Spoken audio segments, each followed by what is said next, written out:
Good afternoon, everybody. I'm Brian Wilson, your friend and radio buddy, and this is The Drive for September 27th, a Wednesday. Hope that you are having a great day. Beautiful day. We had a little showers come through here, but I don't know. It's looking nice where I'm at. I hope it's where here in bucolic Watertown. It's just gorgeous. Let's settle in for another 4 hours. Our top story, I think, is trying to figure out exactly what the heck is going on Capitol Hill, and will there be a government shutdown or will there not be? It all has to do with passing budgets and the talk of a CR, etc. Joining us on the Newsmaker hotline is Representative John Rose he represents us here in Tennessee. And I got him to come on and try to explain to us what's happening because things are changing almost by the minute there, Congressman. So can you give us any guidance as to what is going to happen this afternoon in the House? And ultimately, do you think we are headed toward a government shutdown? Sure. Well, first of all, Brian, thanks for having me on today and letting me join your listeners. And it's a great privilege to represent the people of the 6th District of Tennessee. I think at some level right now it's anybody's bet as to what is happening. But what we're trying to do is to proceed in what's called regular order through the appropriations bills. There are 12 of them. The House has passed one of the 12.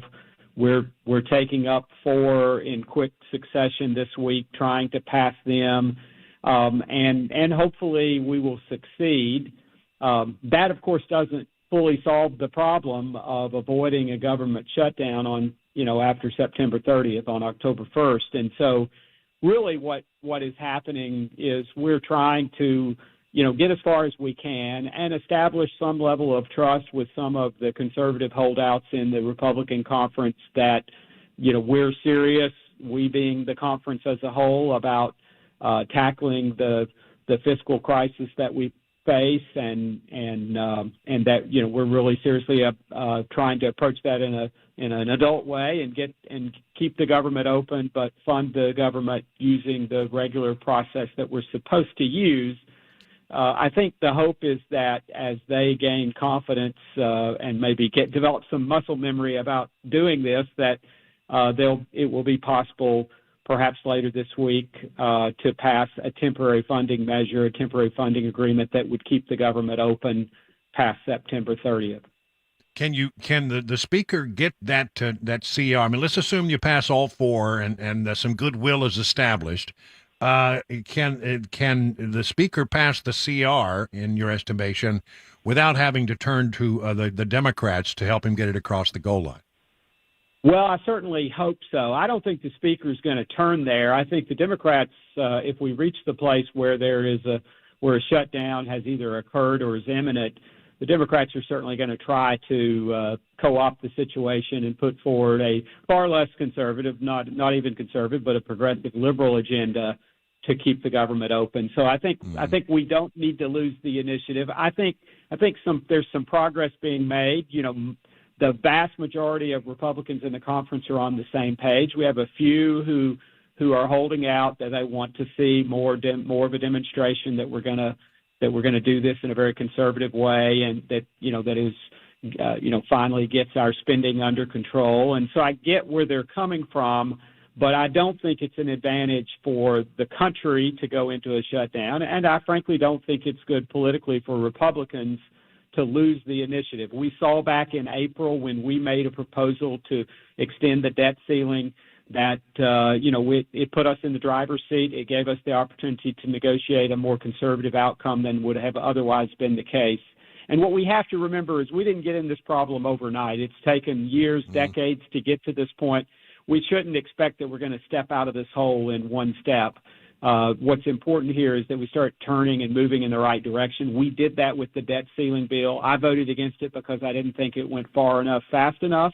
There are some who still feel that way very strongly, and they're protesting here, you might say. And so we're trying to satisfy them that we're all serious and we're going to really take a major step in the right direction with how we fund the government for fiscal year 2024. So that's what this fight is over. And hopefully by the end of the week, we will have kind of brought everyone together. There has been some discussion earlier today about an even shorter term temporary funding agreement that would keep the government open and give us, buy us a little bit of time to continue this process of passing the appropriations bills. The more that we can do that, kind of put the ball in the court of the Senate, force them to come to the table and negotiate, I think the better off the country will be. Is it the idea that maybe you could sweeten the CR and bring some of the conservatives who are balking at the idea of a CR, a continuing resolution, by putting some stuff in there that would require a toughening of the situation on the border? Well, so now the deal, you may recall last week, the Main Street Caucus and the very conservative Freedom Caucus actually came to an agreement. The leaders of those two groups came to agreement and on a provision that would have, passed. I call it a temporary funding agreement because it's not really continuing prior year appropriations. It's actually cutting them fairly significantly for a temporary period of time that would buy us the time we need to continue passing the appropriations bills and negotiating on that. And that included the provisions of a bill that we've already passed through the House called H.R. 2, the Secure the Border Act. And so I thought that put us in a really good negotiating position vis-a-vis the Senate and the president. We have to remember we only control 1/3 of government. So we're playing with kind of a limited hand here in terms of what we can do. And so that agreement brought the two kind of ends of the spectrum together, but we have a handful of holdouts who are just kind of philosophically opposed to a temporary funding measure. Right. And they're opposed ostensibly because of their cynicism for whether that will substitute for actually doing the really hard work, the heavy lift of getting the appropriations bills passed. And so I understand that skepticism.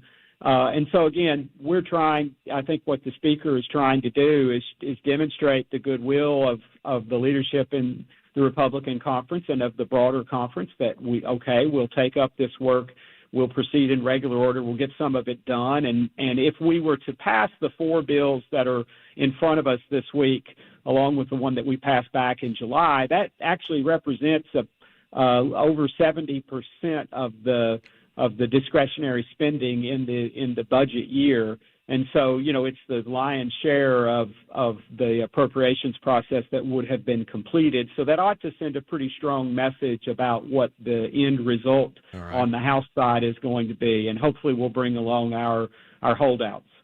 Well, okay, so you're saying you sound rather optimistic that this will get resolved by the end of the week.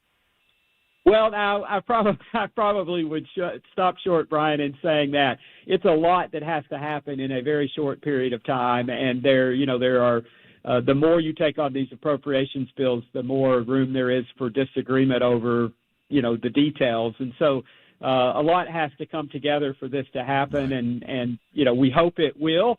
I certainly believe it should. I think Republicans are in a better position if we stick together and we present a united, conservative, fiscally responsible approach to funding the government. We'll get a better deal if we drive the deal and we're the authors of it than we'll get if the Senate does it, or if the Democrats and the progressives in the House do it. And so we want to stay in the driver's seat. That's what the American people elected us to do. They voted, gave us a majority last year. They want to see us use it to achieve the best outcome for America, which is to get this, spending under control in this city.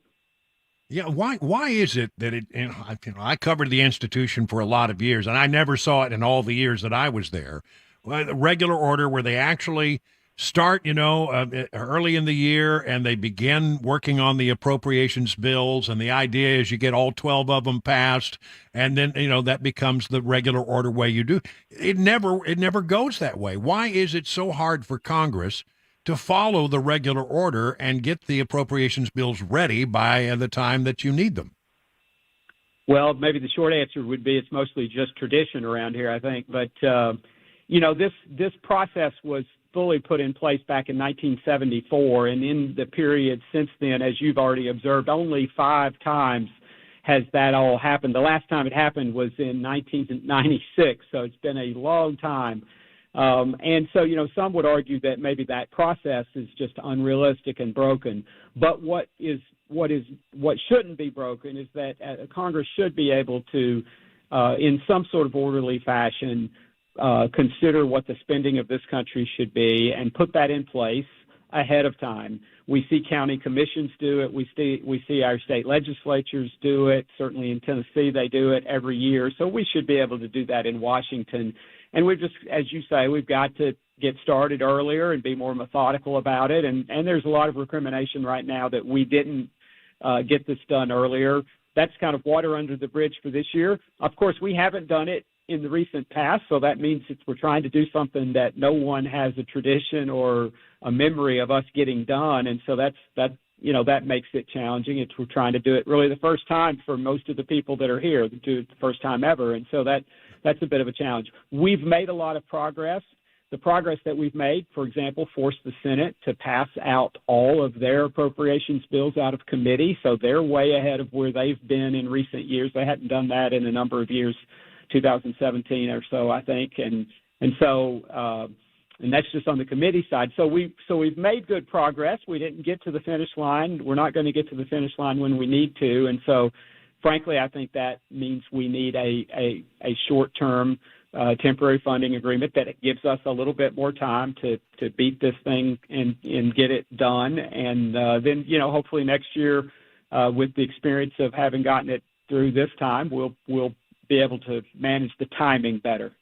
All right, so I'm hearing here, just to recap, that there are 4 appropriations bill, and if you get through those 4, it's the hope that maybe the House Republicans can come together and pass a short-term funding measure that will keep the government open while you try to get the other, 8 of them. And so if that's the goal.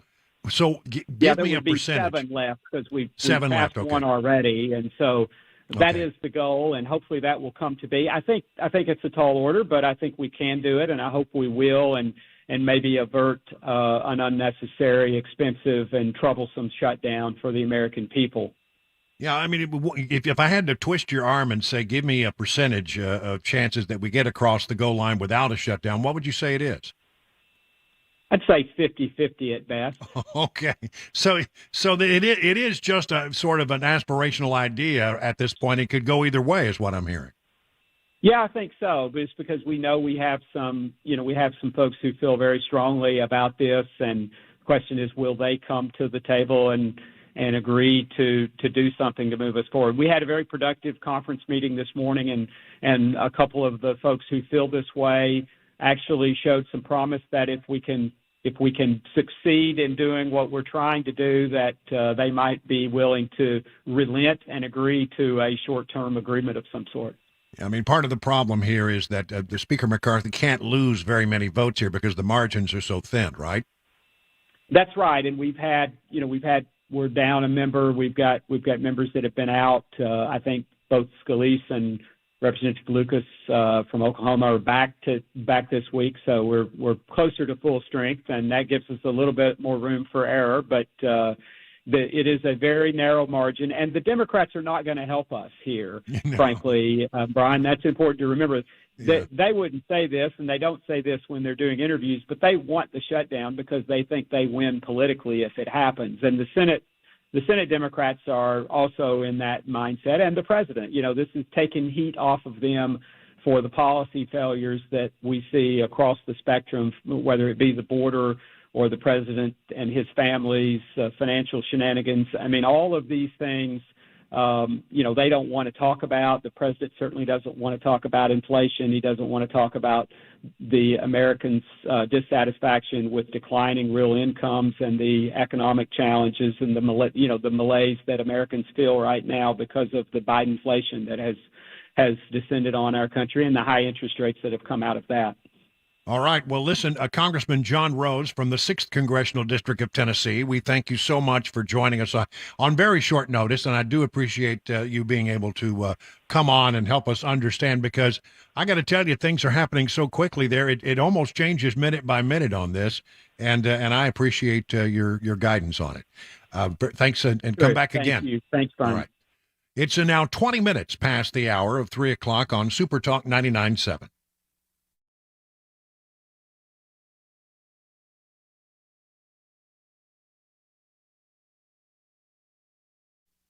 You know, one of the hardest things we see as we grow into adulthood is that our parents and loved ones are getting to an age where they might start to struggle with the day to day things that were once so easy in their lives. And it reminds us they're approaching an age where they're going to need more and more help as they get older. Well, this is where assisted family care can help. They can connect you with a responsible, compassionate, compatible helper to assist you with your loved one's daily needs. And if your loved one is a veteran or a spouse or a widow of a veteran, they could very well qualify for a little-known benefit to help cover these kinds of expenses. Assisted Family Care has years of experience in helping those in Middle Tennessee who qualify to get access to this benefit. You see, many veterans are eligible to receive up to 20 hours of daily living assistance each week at no cost to them. And not everyone is eligible, but if you're a veteran with wartime service, you may well qualify for the benefit for yourself or for your spouse. The application process is not easy, however. Don't worry, Assisted Family Care can help. Assisted Family Care will be there for you. Visit Assisted Family Care or call this number. Visit assistedfamilycare.com or call this number 615-833-9725.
Tennessee Congressman John Rose joined the drive and discussed the chances of a government shutdown, what needs to be done to avoid it, and more. Hear that all coming up soon, 3:30. Super Talk 99.7 WTN.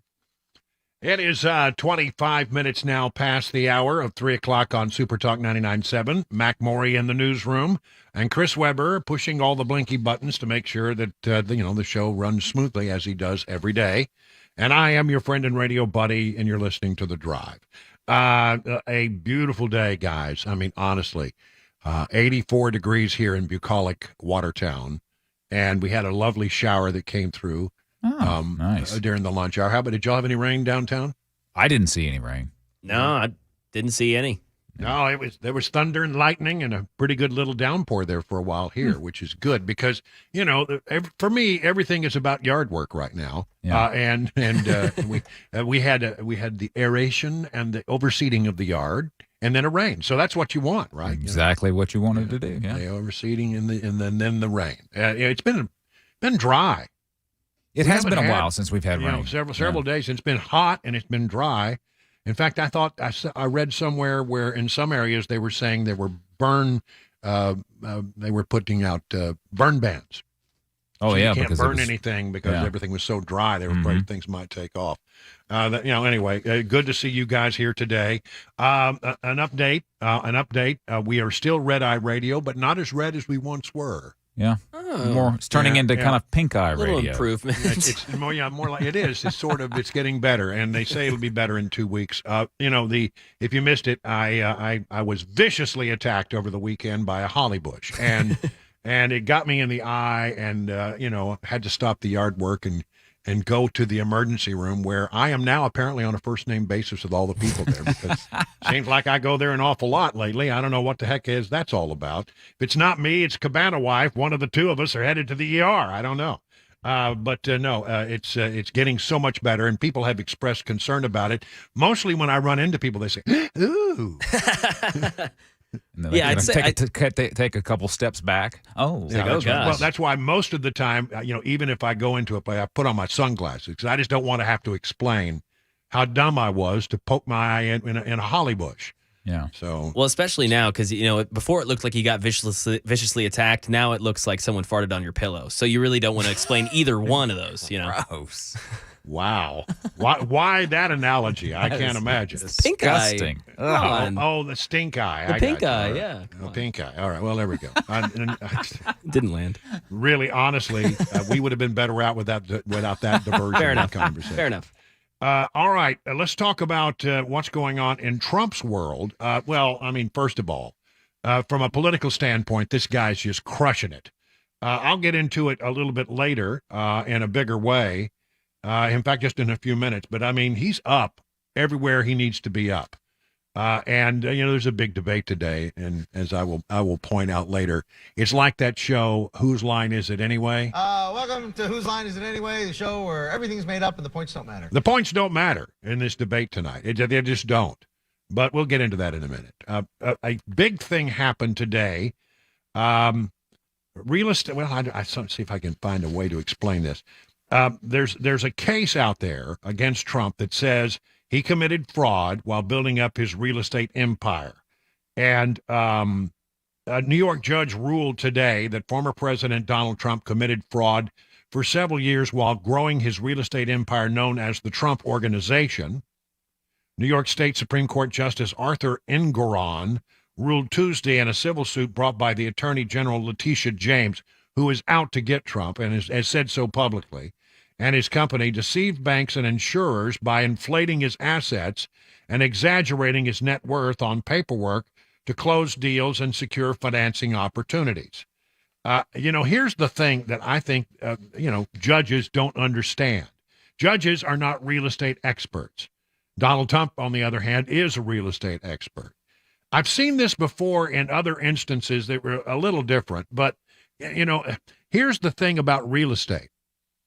If you are in possession of it and you own it, you have a personal opinion about what that property is worth. If you were going to sell it, you wouldn't sell it for less than X amount, right? But because it's your property and, you have decided that's its value because I wouldn't sell it for anything less than that, right? Well, the thing is, value of real estate is a subjective thing.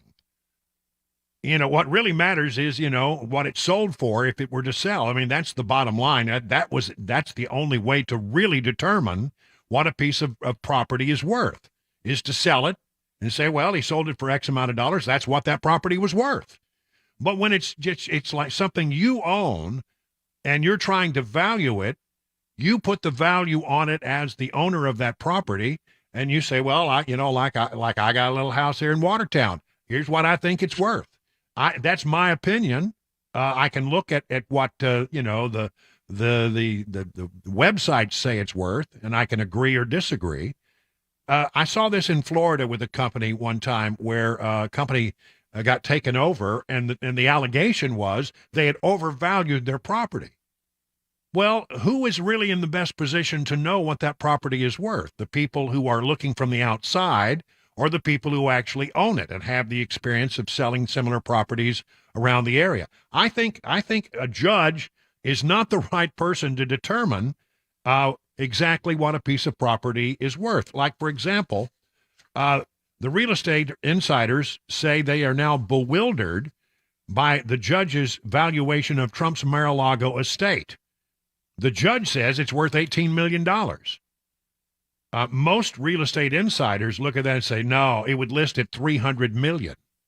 See, there's a broad range, and it's all incredibly subjective based on, who's making the judgment. If I'm trying to buy it, I might not think it's worth 300.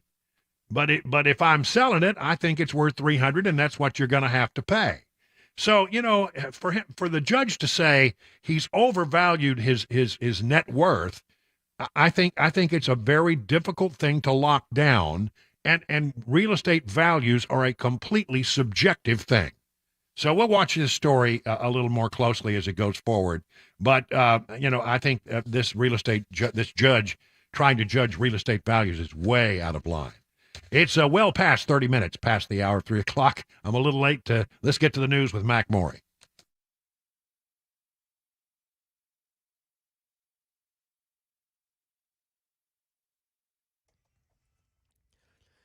.32, I'm Mac Morey with your top stories. 87 degrees right now in Nashville. Traffic and a weather forecast coming up in 5 minutes. Tennessee Congressman John Rose joined WTN's The Drive with Brian Wilson and discussed the latest on Capitol Hill concerning a government shutdown. There are Republicans holding out and need more confidence that these initiatives reached are going to be fiscally conservative. I think the hope is that as they gain confidence and maybe develop some muscle memory about doing this, that it will be possible perhaps later this week to pass a temporary funding measure, a temporary funding agreement that would keep the government open past September 30th. And there are 4 appropriation bills that need passed first to get to that short-term funding measure. Then they can try and get the other 7 through. And Rose put those chances of the government shutting down at 50-50 right now. And Rose said this problem took decades to get into. It may take a while to get out. The representative went on and said that there is a lot that has to happen in a very short period of time. And the more appropriation bills that there are, the more disagreements that could occur over small details. And a vote will take place on Friday on a measure that includes border security, but no Ukraine funding. And President Biden announced a new rule today that's aimed at protecting nearly 400,000 children in foster care by making it easier for other family members to step in and help. Andy Field. The new Biden administration rule lets grandparents, aunts, and uncles more easily become foster parents. Earlier regulations created red tape that often prevented it. The new Health and Human Services rule streamlines the paperwork and approval for a relative foster family home. Even grandparents on fixed incomes will not suffer financially, as they would also be eligible for government aid to help raise the child. A separate proposed rule would make sure LGBTQ children receive safe placement and services. That's the latest news. Weather and traffic next. I'm Mac Morey, WTN News.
Hey, if you're a fan of Legend Steakhouse like I am, did you know you can enjoy some of those same flavors right at home on your very own grill? Just take a walk down your local grocery store aisle, places like Walmart and Kroger, and look for Johnny Fleeman's very own brand. You'll likely see his famous fruit tea at your local grocery store, along with salad dressings and Johnny Fleeman's steak marinades.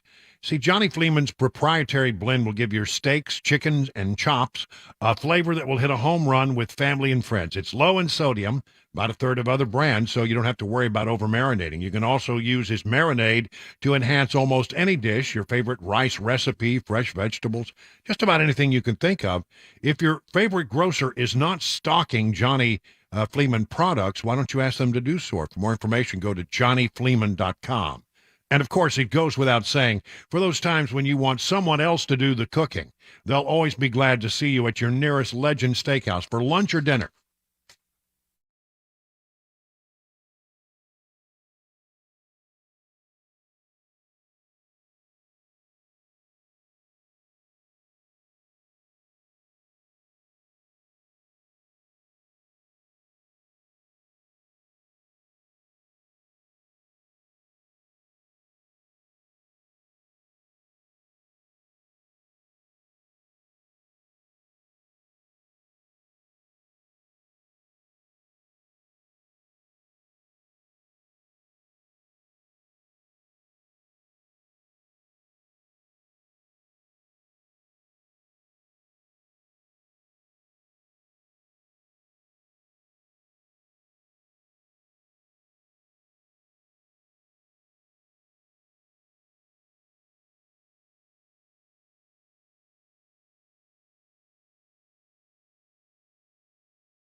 It is 39 minutes past the hour of 3 o'clock on Super Talk 99.7. Brian Wilson in the chair, apparently having difficulty reading the clock today. I apologize. I'll get back on track. I don't know. I just got carried away there for a moment. The debate, the second debate for the those beyond Donald Trump who would like to be president of the United States on the Republican side of the equation will take place in Simi Valley, California tonight. Carried on the Fox Business Channel. I think it'll be simulcast on Fox News. And, I'm having a hard time understanding why this is important at this point. And I mentioned before, it sort of reminds me of that game, Whose Line Is It Anyway? Welcome to Whose Line Is It Anyway, the show where everything's made up and the points don't matter. Because the points don't, really, it doesn't matter at all if you look at the numbers. Let's just go to California and see how Donald Trump is doing in the state of California where this debate will take place. He leads all the other Republicans, according to the polling data, by 34 points. Honestly, again, is anybody in that lineup of, I think there's 7 who are going to be on the stage tonight? Is there anybody who's going to be able to make up 34 points?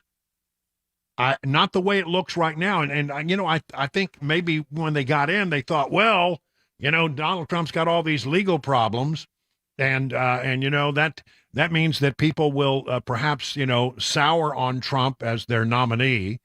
But that didn't happen. In fact, every single time a charge was added or a case was brought, his numbers went up. They didn't go down, they went up. As if, you know, Republicans said, you know what, that's just unfair. And there is a sense of unfairness about it. And I think they're right. And so they started, instead of, you know, looking for other options, they just, in a bigger way, supported Trump. Let's look at just in Iowa, which is, you know, where we start with the Iowa caucuses. Trump leads all the other candidates by 30 points. Who's going to overcome that?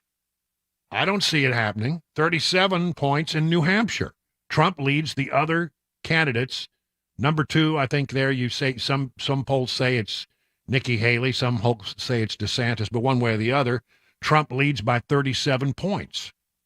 Nationally, and we don't, you know, it's sort of a meaningless number because we don't elect and don't nominate people in a national election, but if you put it all together, Trump nationally leads the other 7 candidates by 42 points on average. That's the Real Clear Politics average. Wow. And then you look at this. This is a soundbite I found of a guy named Richard Barris, who is in charge of something known as big data polling. And he was on television, and he's a little hard to follow, but I mean, what he's trying to tell us here, I think, is that in Pennsylvania, Trump is doing so well. He's outpolling where he was in 2016, outpolling where he was at this particular point in 2020. And in fact, he says, he's polling so well in Pennsylvania that Democrats will not be able to cheat enough to beat him. It means that they can do whatever trick they have up their sleeve, but eventually there's a finite amount of ballots. And if you win, if you win by a margin large enough, there's not a whole lot they can do. I mean, to make the math really simple, there's only so much they can play around with before. I mean, it just gets ridiculous. I mean, there's a certain number of people who are registered to vote, and then there are percentages of them that actually do, and then there are unrealistic percentages, which is, I think, what they're looking at. They know at this moment, when it comes to auto voter registration, what they know is that Trump is polling stronger than he was in 16 and 20. They were already nervous in 20 that he was going to, get a boost similar to 16 and catch them off guard. Now they're facing something that's totally different.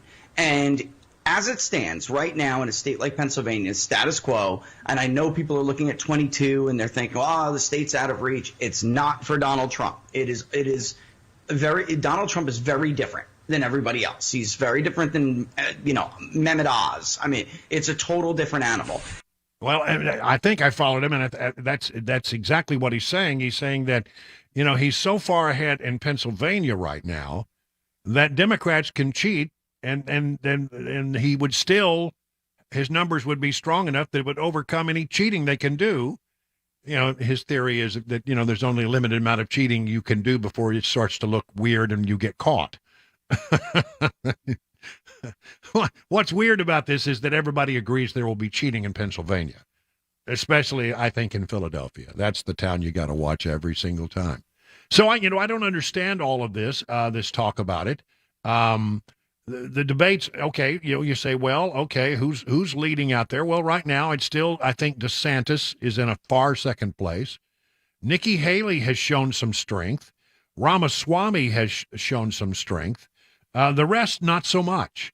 Those are the ones. Tim Scott, all the other candidates who are going to be on that stage, certainly not Burgum, not Christie, not Pence. Pence can't get any momentum going at all. So what you really have is on that stage of 7, you've got 3 that have any mojo at all. They got any kind of thing going. And but again, none of the 3, I mean, even if you put all 3 of them together, I don't think you get to the point where you can beat Donald Trump. If a couple of people fell out and it was just 1 or 2 people, obviously the people who don't want a Donald Trump would have to come to one of them.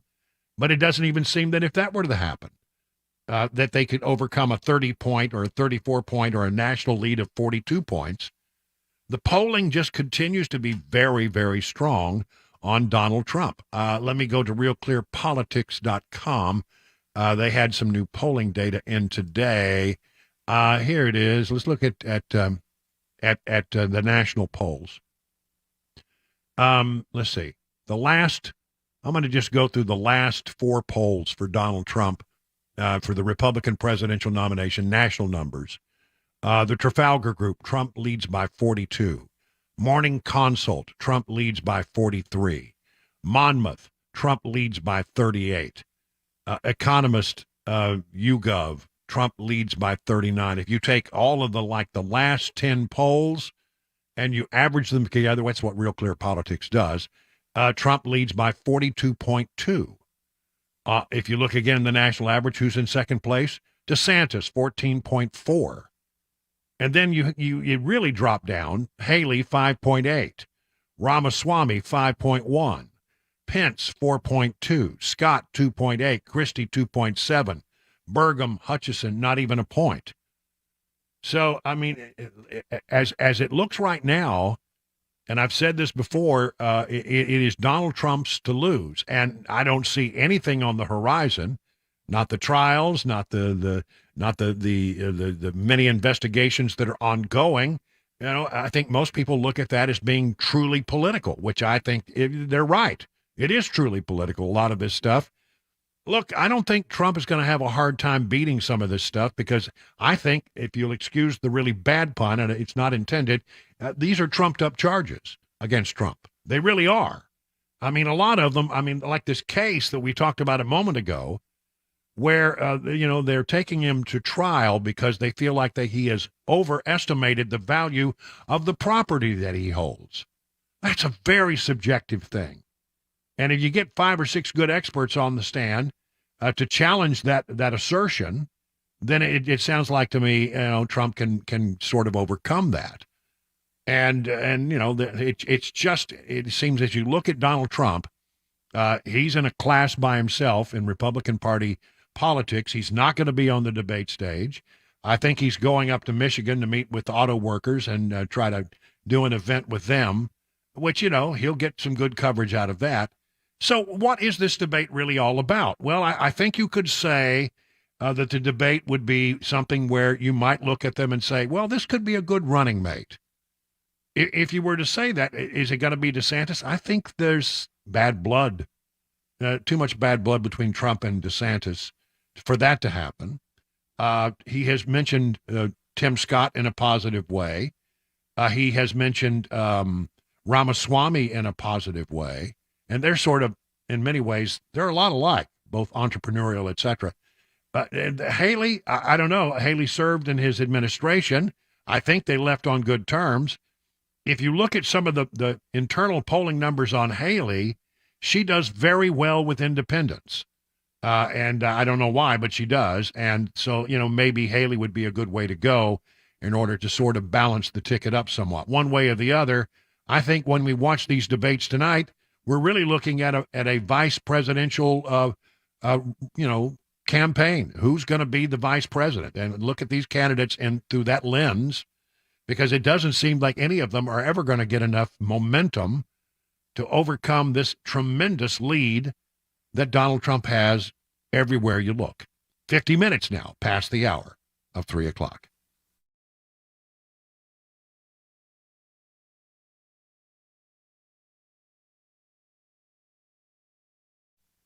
I want to tell you about the Wellness Institute of Nashville. You know all about it. If you have bulging or herniated discs, sciatica, tingling or numbness of the arms or legs, a weakness, a spinal stenosis, fatigue, spinal back or neck pain, any of these things, knee pain, well, listen, I'm telling you, whatever it is, you need to go to the Wellness Institute of Nashville because they've got the therapies that can get you set right. 615-246-5009. That's 615-246-5009. We also want to talk about something that's very important to Dr. Kevin Mitchell. It's a way to show your patriotism by flying the grand old flag. The Wellness Institute of Nashville is putting American flags back into our cities and towns with something called the Patriot Way Project. And already the Wellness Institute is responsible for having flown over 75 brand new flags. Now, you can donate at patriotwayproject.com. That's patriotwayproject.com. Or you just might want to drop by their space age facility in Mount Juliet and talk to them there about it. So just know that if you're going in to get pain treatment at the Wellness Institute of Nashville, you are dealing with a company that wants to give back to our communities. The Wellness Institute of Nashville. Again, the number 615-246-5009. Learn more at painisbad.com. And if you are interested in getting more information, go to the patriotwayproject.com. Hi, I'm Paul Winkler. What's one of the biggest mistakes that I find that investors make? Well, it's typically buying based on past performance. We look at our 401k, we try to decide which fund should I buy, and tend to look at historical past performance over 3, 5, and you even hear investment advisors telling people to look at 3, 5, and 10-year track records. Problem is that what do markets do? They go up and they go down. Well, where did this have a great past performance? Here to here. So we end up buying high. We found that there was one study back in 1986, and it was called the Brinson-Hooden-Biebauer study. And they were looking at what drove investment returns more than anything else. And the study sort of looked like this. They said, stock selection, about 4% of investment differences were due to stock selection. About 2% was due to market timing differences. Asset mix, asset allocation, that was the big deal. Now, what they found, which was fascinating, was that when the pension plans engaged in these two activities, in one study it showed that 100% of the time, investment returns were lower and it increased risk. Not something you want when you're an investor. So this is something that we teach investors to help them sidestep some of these issues. Now, if you want to learn more about our approach to investing in financial planning, go to paulwinkler.com and set up a free 15-minute phone call. Or you can call 615-851-1950.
John Rose joins the drive to talk the possibility of a government shutdown. GOP debate tonight. A pregnant woman shot while in a car in Tennessee, plus looting in Philadelphia. Those stories and more coming up 4 o'clock right here. Super Talk 99.7 WTN. Let's do a little economic news. Oil is up 3% today. West Texas Intermediate crude now selling well above $90 a barrel, $93.73. Brent crude is knocking on the door of $100. That's right. Well, it's at 96.58 right now. It went up about 2.75% today. Looking at stocks, it looked like we were in for a rout earlier in the day, but they came back a little bit. Dow Jones Industrials were in the red by 68 points. The S&P was up just barely, less than a point, and NASDAQ up about 29 points. So mixed boards today. John Maxon with Beacon Capital Management is standing by for more analysis on what's going on here, John. Yeah, kind of a day back and forth in the market, Brian. The market's really continuing to digest this impact of higher interest rates for a longer period of time and what that's going to mean for the economy. But, there's several other factors that the market volatility is sort of having added to that. We're working on this report that yesterday came out, the consumer confidence is going down. And then there's this looming government shutdown that Goldman Sachs today came out and says that it's the 90% probability that that's going to happen. That's going to add additional stress to the economy, at least for the short term. And to your point, oil's becoming a much bigger story, up almost 4% today. Tomorrow, we're going to see revised GDP, which will give us more information on the health of the economy. So that's a report to watch really closely tomorrow. All right, John Maxon from Beacon Capital Management. Learn more about all the things they can do for you over at Beacon by going to their website, askbeaconnow.com. It is 59 minutes past the hour of 3 o'clock. All right, maybe before things get, too cold as we move into winter, you want to do some painting on the old house, right? Well, don't. I'm going to tell you, just don't. Okay, you can paint, but, if you paint, it'll look good for a little while, but then paint's going to do what paint does. It's going to crack, it's going to chip, it's going to peel. It won't be very long at all before you'll need to paint again. But if you looked at going with the Rhino Shield route, you'd really have something. Because you wouldn't have to think about painting your house for another 25 years. That's a full quarter century. You see, Rhino Shield is not paint, 10 times thicker than paint. It's infused with special 3M ingredients, billions of microspheres that allow the coating to expand and contract. And that's why they offer a 25-year warranty against cracking, chipping, and peeling. Clay Morris and the folks at Rhino Shield International have a great reputation, and they care deeply about doing quality work. Amanda wrote, "My home turned out beautifully. They showed up on time. The crew was very professional and courteous. I had some custom painting that needed to be done, and they did an amazing job." It sounds like something you'd be interested in. Why don't you give Clay Morris a call at 615-474-1729 and learn more at rhinoshieldnashville.com.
.401, I'm Mac Maury with your top stories. Currently 86 degrees, a mostly sunny day after parts of Middle Tennessee felt some showers and thunderstorms. Those should be gone for the rest of tonight. Complete weather and traffic report in 5 minutes.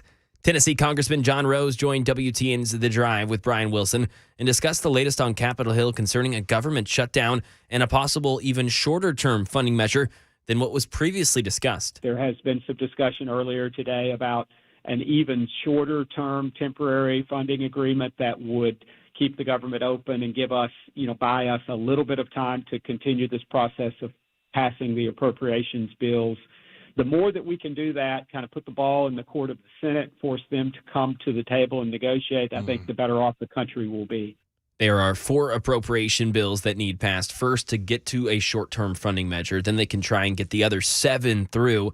And Rose put those chances of the government shutting down at 50-50 split. The representative went on and said that there is a lot that has to happen in a very short period of time. More appropriation bills equals more disagreements over small details.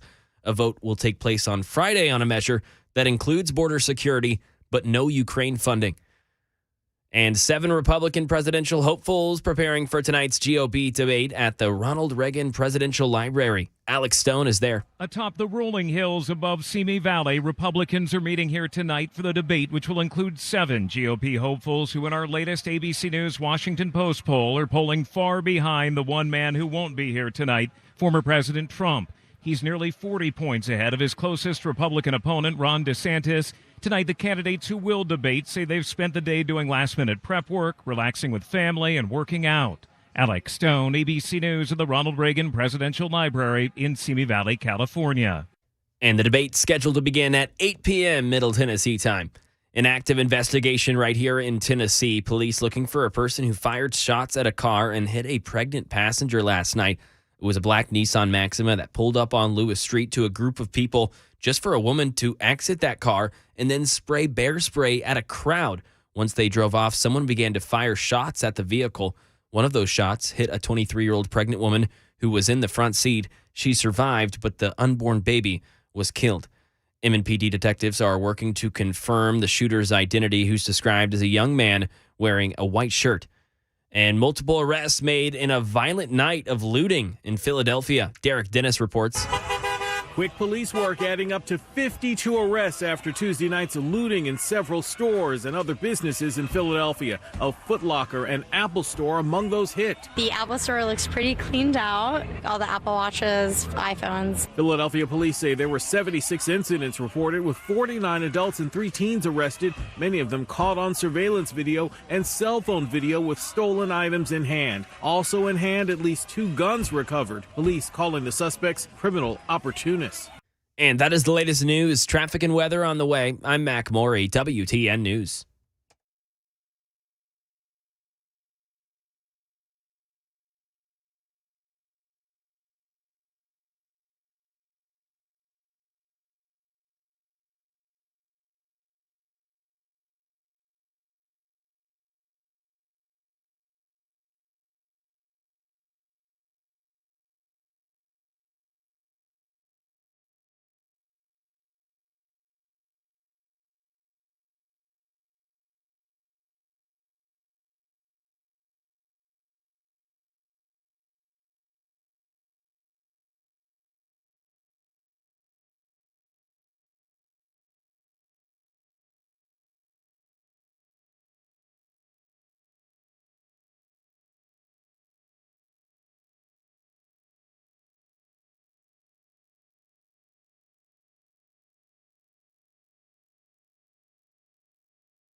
It is 8 minutes now past the hour of 4 o'clock on Super Talk 99.7, hour number 2 of The Drive, 27th day of September, and a beautiful fall day.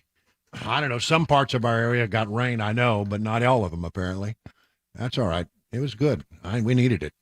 I'll see. Where should we start today? Well, don't tune out when I say the next word, COVID, because, I mean, you really need to hear this next story. It smacks of corruption aimed at the former in charge of the guy in charge of the NIH, or the National Institute of Allergy and Infectious Diseases, Anthony Fauci. So let me bring you this story from the dailyfetched.com. The former head of the National Institutes of Allergy and Infectious Diseases, Anthony Fauci, was snuck into the Central Intelligence Agency headquarters in order to influence their findings on the COVID-19 virus origin. The former chief medical advisor allegedly embarked upon a massive cover-up attempt for the notorious EcoHealth Alliance, the Chinese Communist Party, and the Wuhan lab. Fauci is now said to have been escorted into the CIA headquarters without a record of entry and participated in the analysis that was designed to influence the agency's review of COVID-19. You'll remember everybody in government was asked to, that had to play or could potentially have an opinion about this. The Pentagon was asked, the intelligence agency was asked, the various medical HHS and the National Institutes of Health, et cetera, were all asked to weigh in about the origins of COVID-19. Where did it come from? And the story that emerged, I think about 2 weeks ago, we read this story, was that over at the CIA, there were about 8 people who were going to make the determination for the intelligence community. And at the CIA, 7 of them said this came from the Wuhan Institute of Virology.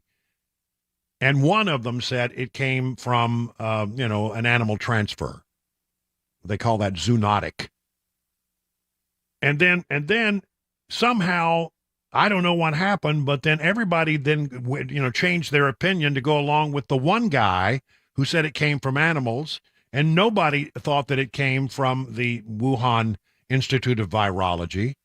And then it was noted that apparently a bunch of those people who were up to make this sort of assessment got big bonuses of some kind. The implication in the story was, and it's being investigated, was at the CIA, those 7 people or so, I think it was 7, who decided that, they wanted to change their minds. They may have been paid to do so. I don't know. But now this story comes that says that Fauci was secreted into the CIA headquarters without any record of him being there to participate in the analysis. And, he had a very a big interest in making sure that the analysis did not say the Wuhan Institute of Virology. Representative Brad Weinstrup requested documents about all this, trying to find out exactly what happened. He's looking to find out about the movements of Dr. Anthony Fauci into any CIA-owned, operated, or occupied building, including but not limited to the George Bush Center of Intelligence. That's headquarters. Representative Weinstrup additionally requested that Special Agent Brett Rowland, who works with Fauci through the Department of Health and Human Services, be available for a transcribed interview. Says Weinstrup, the American people deserve the truth to know the origins of the virus and whether there was a concerted effort by public health authorities to suppress the lab leak theory for political or national security purposes. Weinstrup argues that demanding information related to the movements of Fauci through the pandemic will help him get those answers. As it stands right now, the CIA's official position is it remains unable to determine the precise origin, but I think they're leaning towards zoonotic. Last month, Republican Senator Rand Paul escalated his criminal referral of Fauci after the Biden DOJ failed to take any action. So there you have that. Boy, that's an interesting little story there, isn't it? And then there's this, as long as we're talking about it, again from the dailyfetch.com. Wuhan Institute of Virology warns the world, prepare for another COVID-19 pandemic. I just reported, folks, I'm just telling you what they're saying. As many as 20 coronavirus species are likely to cause a new outbreak, according to a study from the Wuhan Institute of Virology, a stark warning to prepare for another COVID pandemic. In a study of emerging microbes and infections in July, the Wuhan Institute of Virology had been making headlines as many social media users have begun coming to their own conclusions online. The Wuhan scientists documented their study of 40 coronavirus species, and they have identified 20 as high risk, including 6 which have jumped to human, 3 which evidence of spillover but not to human, and 11 without any evidence of spillover whatsoever. But they say it's almost certain there will be future disease emergence, and it's highly likely a coronavirus disease will emerge again. That's their considered opinion over at the Wuhan Institute of Virology. Meanwhile, finally, there's this from the New York Post. Risks of long COVID. A lot of people say, well, I still have COVID symptoms. And I'm still feeling the impact of COVID. Some people got over it very quickly. Some said it lingered. The risk of long COVID have been distorted due to a flawed body of research, according to experts. Scientists from the U.S., U.K., and Denmark are pointing to overly broad definitions and a lack of comparison groups among the factors in studies looking at the incidence, prevalence, and control of long COVID for the distortion. They published a paper on Monday in BMJ Evidence-Based Medicine. It investigates the working definitions of the conditions provided by multiple global health organizations, including the Centers for Disease Control and Prevention, the World Health Organization, and the UK National Institute of Health. None of the definitions required a causal link between the virus and a range of symptoms. In other words, they were overly broad in asking for their definitions, and that may have led to an overly broad conclusion about how much long COVID is out there. The flaws have led to consequences such as increased public anxiety, misdiagnoses, increased healthcare spending, and a diversion of funds from those who actually are suffering from long-term effects of COVID, researchers suggest. So, I don't know what to think about it. Some of the repercussions of being infected with COVID-19 include shortness of breath, pneumonia, post-ICU syndrome. Although it was recently reported the symptoms from the new COVID-19 variants are notably weaker. I mean, the current one that's running around right now, we've done stories about this in the past few days. It's said to be not deadly in the vast majority of cases. I guess if you have a very weak immune system, anything can be deadly. But for most people, it turns out to be sort of a cold. I mean, Matt Murphy had this new variant of COVID, never missed a day at work. He worked from home, so he didn't run the risk of infecting someone else, but he had COVID. It was the new variant, and he was back at work in like 2 or 3 days and never really missed a day of work because he worked from home. So, I mean, I listened to him. He didn't sound like he was having any real struggles. The new COVID that's out there right now, according to most people, it's sort of like having a mild summer cold. Look, are we done with COVID-19? I am not the person to ask. I mean, I'll tell you right now, I have no idea. I would not be surprised if there are other variants that emerge. But our experience with the variants that do emerge so far is that none of them has been as bad as the first round, and that by and large, it gets weaker and weaker and weaker. But I'm not a scientist. I'm not a doctor. I don't know these things. All I know is what I've observed, and it seems to me that every time they talk about, well, there's a new variant, it hasn't been all that much to worry about. Not like the first round. The first round was bad. I think that what we have, where we are now in America is is a great deal of skepticism about, anybody who tells us, okay, you need to mask up. Okay, you need to start, standing 12 feet away from everybody. We need to start shutting down our public schools or make our kids wear masks, etc. Okay, we need to, when you get on an airplane, I think people are very skeptical and tired about that. And they remember what happened in the first round where we shut everything down. It sent the economy into a tailspin and we completely overreacted. I'll give us in Tennessee a little credit. Yeah, we sort of shut things down in the initial going, but we didn't really know what we were dealing with. We had no basis of experience, nothing to draw from. But I think having gone through that the first time and having heard what the governor had to say about this, I'm very happy to hear him say, we're not going to do that again. There will be no government shutdowns. We're not going to have any mask mandates in the state of Tennessee. And I think that's the right approach, because, until we have some good reason to believe that's the wrong course of action, I think we would be foolish to go back and start doing the things we did before just because there's a variant making its way around the country. 20 minutes now past the hour of 4 o'clock on Super Talk.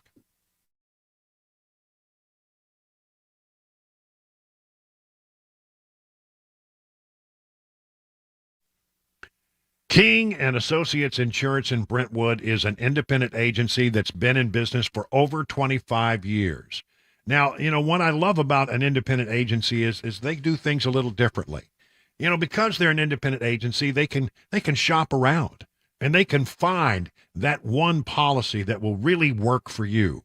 They're never in a position of having to push a square peg into a round hole just because, well, that's what we sell.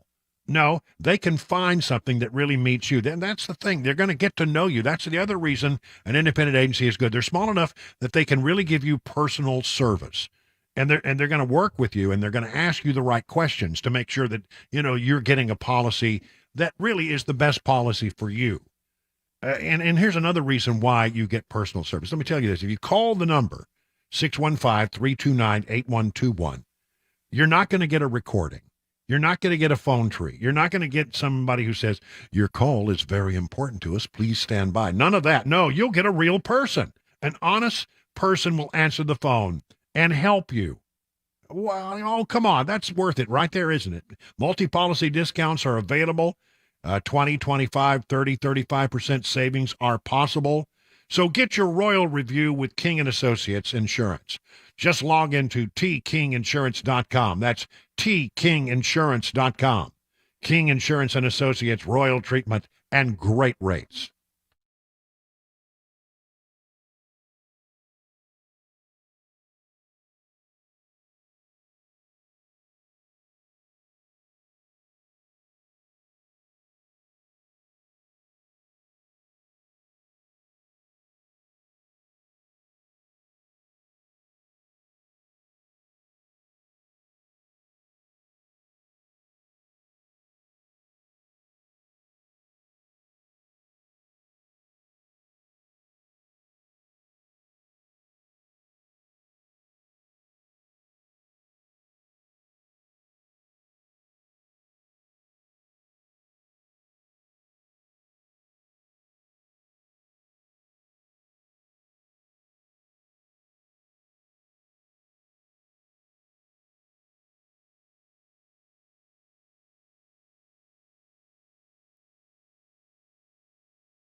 Congressman John Rose joins the drive and talks a possible government shutdown, plus a money news report. That and more coming up 30 minutes after the hour of 4 o'clock. I'm Mac Morey right here on Super Talk 99.7 WTN. All right, it is 24 minutes past the hour of 4 o'clock. Mac Morey's there in the newsroom. And don't forget, it is a huge fan favorite. At 5:25, we do the Wide World of Sports with Mac Morey. And it's people are talking about it everywhere. The segment, as they say, has buzz. Oh yeah, it's viral. It's trending. I think it's becoming one of my favorite times of the day. Me too. I really like it. Yeah. So anyway, we'll do that at 5:25, and then we'll I forgot where I was going to go with that. I'm going to just move on to my next story. Okay.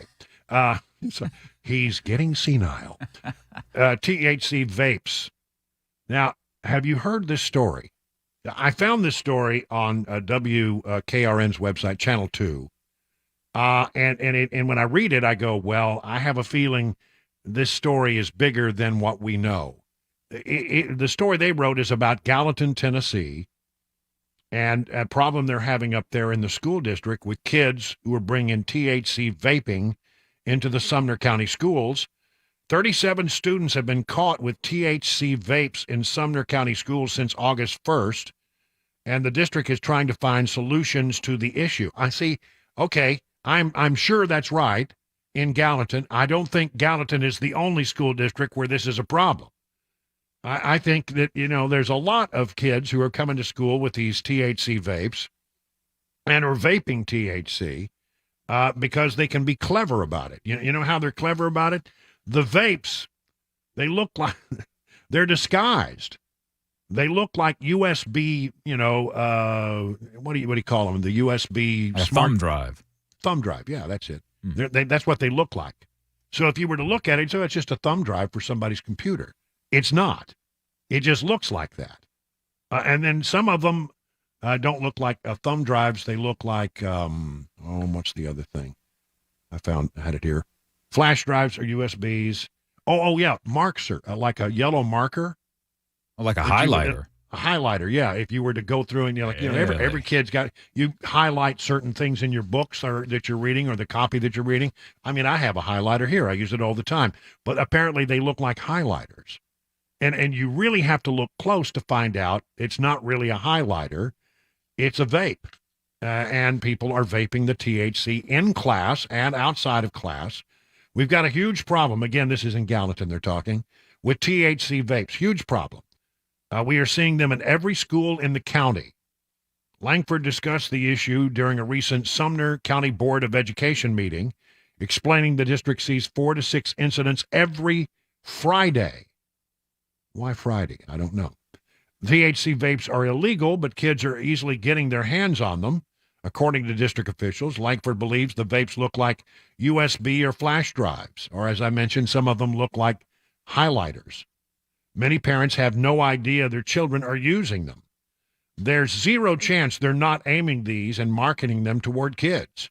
Langford not only worries about the legalities, but also the potential health consequences of using THC vapes. We're seeing kids that are having seizures. Well, that's not good. They're having allergic reactions. And I'm terrified we're going to get one laced with fentanyl or something like that. Langford said the district needs to be proactive in stopping the problem. In addition to the vape testing kits school resource officers already use, he proposed trying out a vape detection technology. Apparently they have a device that can install that sniffs the air and can identify certain vape chemicals when they're in the air. Sumner County school officials are still debating an appropriate punishment for students who are caught with the THC vapes in class. Well, you're basically bringing pot to the classroom. I mean, let's just talk about it. It's not the same. It's not the leaf version, but you're bringing the stuff that's in pot that makes you high is THC. So you're essentially just bringing it to the classroom. You're bringing drugs to the classroom. There should be a pretty substantial penalty, I would say.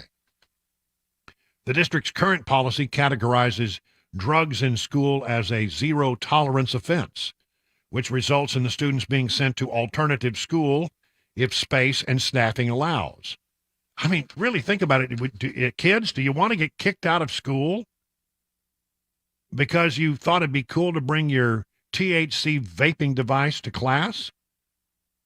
Not smart, but teenagers, their brains aren't finished yet. Gosh.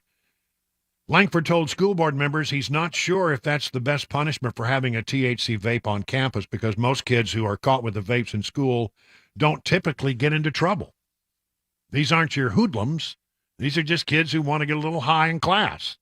Okay, I don't know. Well, we've got to draw a line to say this is not okay.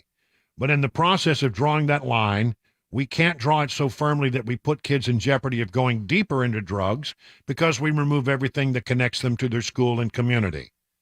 I don't agree with that assessment at all. The district has asked the Sumner County Sheriff's Office to charge students when appropriate at minimum. So you could face, some charges. Langford plans to discuss the issue further during the district's Drug Awareness Month in October. In the meantime, he encouraged parents to discuss the dangers of vaping with their children. And I would also say, I would take a very close look at their flash drives and their highlighters, Mom and Dad.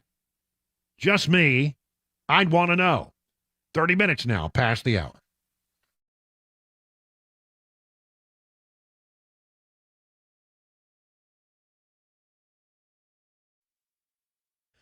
.430, I'm Mac Morey with your top stories. 86 degrees right now in Middle Tennessee. Some possibility for some thunderstorms and showers later on this evening around Middle Tennessee. Doesn't look like anything severe, though. Full forecast, latest traffic report on the way, 5 minutes. Tennessee Congressman John Rose joined WTN's The Drive with Brian Wilson to discuss a possible government shutdown. He explained the latest details. But what we're trying to do is to proceed in what's called regular order through the appropriations bills. There are 12 of them. The House has passed one of the 12. We're taking up 4 in quick succession this week, trying to pass them. And if those 4 can get passed, a short-term funding measure can be reached to keep the government open. Rose put those chances at about 50-50. The representative went on and said that there is a lot that has to happen in a very short period of time, and the more appropriation bills equals more disagreements over small details. A vote will take place on Friday on a measure that includes border security, but no Ukraine funding.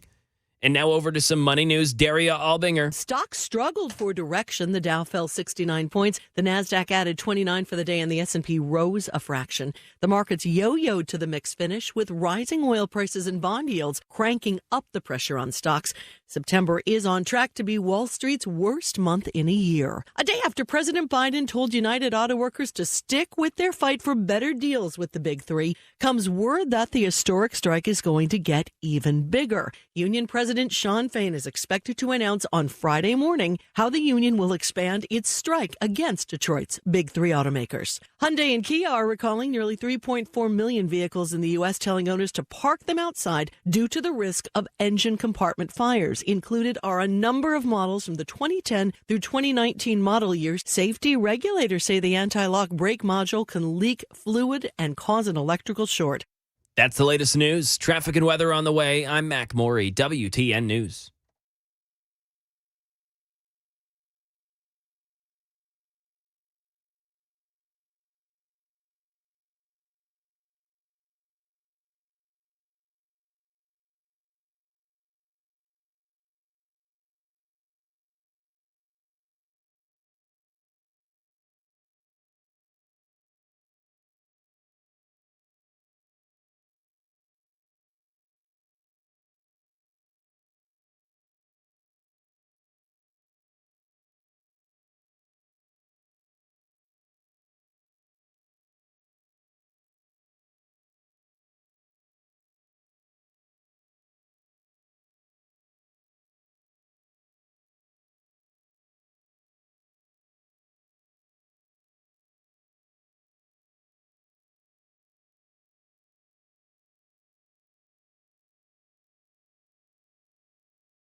Grace Point Healthcare delivers medicine affordably with menu-style, transparent pricing, so you will know how much it will cost before the care is actually delivered. It's a great idea. Smart Care plans start at 69 months. They're best known for their Smart Care plans, where you get unlimited office visits and free basic labs for the entire year. And because they treat the whole family, even newborns, they offer family plans as well. Now, you marry that with a high deductible insurance plan, it could save you and your family hundreds of dollars. At Grace Point, they take their time with each patient. They see you the same or next day. There are no long wait times or crowded wait rooms. They treat naturally whenever possible. It is a military vet-owned practice. Just some of the reasons why it's been voted the best primary care provider by Toast of Music City year after year after year. Now, they do COVID testing. And by the way, if you get some of this COVID that's going around, they have treatment plans and options that can help you get over it a little quicker. You have to act early. Listen, Grace Point Healthcare is on Main Street in Franklin. Here's the number, 599-6868, to schedule a visit.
It is 38 minutes now past the hour of 4 o'clock on Super Talk 99.7. It's the time each Wednesday when we're lucky when we get to talk to Pete Hegseth, who is, of course, the host of Fox and Friends on the weekends, but also, really a star in the Fox constellation. And when he's not in New York, wearing, great-looking socks, he's here in Tennessee because he lives in Sumner County.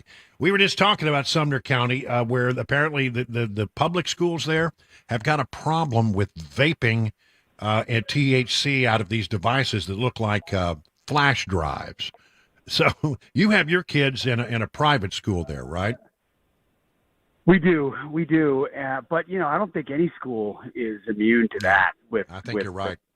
With the ease with which these things are available and now concealable, and then you can't always see the smoke. I mean, parents just got to be super vigilant on the whole thing. There's no doubt.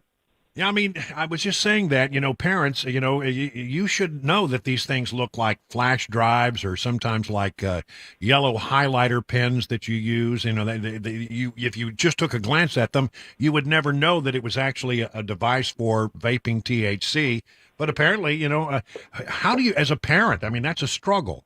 You want to give your kids a space and you want to have some trust in your kids, but you also have an obligation as a parent to make sure that, they're not going too far. Absolutely right. And it is the balance in perpetuity. I'm actually right now at the Ronald Reagan Presidential Library out in California for the debate tonight. And that your question reminded me of Nancy Reagan. She had that big campaign of just say no to drugs. And I think for too long, we've kind of peddled this idea, some of these drugs are okay and we should legalize some of this. And for young kids who are impressionable, all of it should be a hard no. There should be hard consequences for this so that we don't open up portals that are unnecessary. Schools go too soft. Parents go too soft. It's too readily available. So I'm not saying we need a war on drugs per se, but man, as parents, you just got to do the digging and you got to know who your kids are friends with. That's the big one too. It's the friends, it's the school bus, it's the places you don't have the opportunity to have some oversight. But with the fentanyl and with the lacing of everything, like you got to pound into your kid's head. Anything you try that you think is safe might not be safe, so it's not worth it. I think that's part of the message. Yeah, well, I'm glad to hear that you're out there in California because I had some questions. I mean, I had the benefit of being backstage for several debates when I was there at Fox. And I don't think people understand how much work goes into one of these things. But have you had the opportunity to go back where, the guys are working on their questions and get some sense of how that process works? Oh, yeah. Unbelievable. It's like a military option, Brian, or military operation, Brian. First of all, the logistics of the production of putting together is second to none at Fox, and they do a phenomenal job. And it's inside the hangar with the Air Force One that's above it, and it's going to look phenomenal. And then I've talked to both Dana Perino and Stuart Varney, who are the two of the moderators tonight, and they said for weeks they've been doing kind of question and answer refinement for hours a day. I mean, this is not something that you kind of, what are we going to, they know exactly where they want the conversation to go, what they hope the follow-ups will look like. Of course, there's going to be 15 curveballs, but there's a ton of work and a ton of prep that goes into who are we going to ask this question to, because we hope to open a discussion here or trigger an exchange there. There's a lot of intentionality. I think those two will be great tonight. People may not know Stuart Varney unless they watch the Fox Business Channel. I always loved Stuart. I thought he was one of the smartest people at the channel. And we used to, when I was at WMAL, we used to have him on a regular basis as a guest. He's a smart guy and a very a great he has a great way of explaining things and getting right to the core of matters. I was always impressed with him every time we talked to him. I love Stu Varney. Everything you said is spot on, and he's just a great guy. And I have a feeling a lot of America is going to be introduced to him, to your point tonight, and they're going to be fascinated by him and his style. I've said this for the last couple of weeks. I think he may end up being part of the talk afterwards because he's got such a big personality. He is so smart, and in some of the follow-ups, he'll do it in the way that he does on his show, which is fun, but he doesn't back down. It's going to be interesting. I'll be watching for that. You're right to put your finger on that. Well, you got all these people that are going to be on the stage. Why do you think these debates are important, given the fact, honestly, that Donald Trump is so far ahead of the rest of the pack? Except for tonight. After tonight, if things don't change, they're going to stop being important at all. I mean that honestly. It already does feel like this is a sideshow and pro forma of a group battling over 20-25% of the Republican base, and everyone else is saying, is it over yet? Because we've got our guy. And it's hard to conceive of an argument that's going to be made on stage tonight that suddenly changes the minds of 50% of Trump supporters, and they start to reconsider their fidelity to him after 4 indictments, and instead now they want to go with Nikki Haley or Ron DeSantis or Vivek. It's just, unless there's a breakout soon, or a consolidation, candidates dropping out and endorsing maybe the same person, pretty soon these are going to be ho-hum without Trump there, because you just don't have the presumptive nominee. Okay, so let's talk about what's going on back in the swamp, where they are trying to figure out whether or not they're going to have to close down the government at the end of the week. It sounds, we were talking to Congressman John Rose, who's a good friend of this program, and asked him about it, and he said 50-50. We 50% chance that we'll come up with some kind of plan that avoids a shutdown, and a 50% chance that we're going to have to shut her down while we work out some of the details. What's your sense of the whole thing, and is a shutdown a bad thing? Is shutdown a bad thing? No. The hair on fire nature of the way in which the D.C. press and the national press talk about a shutdown is really just because they don't want to perpetuate the growth in government that they all support and the belief in government that they support. So a shut down the government, shut down Congress, I'm fine with that. That doesn't bother me. I know there will be millions of people affected. That's the thing I do care about, or people whose jobs and livelihoods depend on it. But, why are congressmen getting paid? Why are a bunch of other things happening if the government gets shut down? There's no consequences for these characters. And like everybody else, I'm really confused. Like I follow politics. I get it.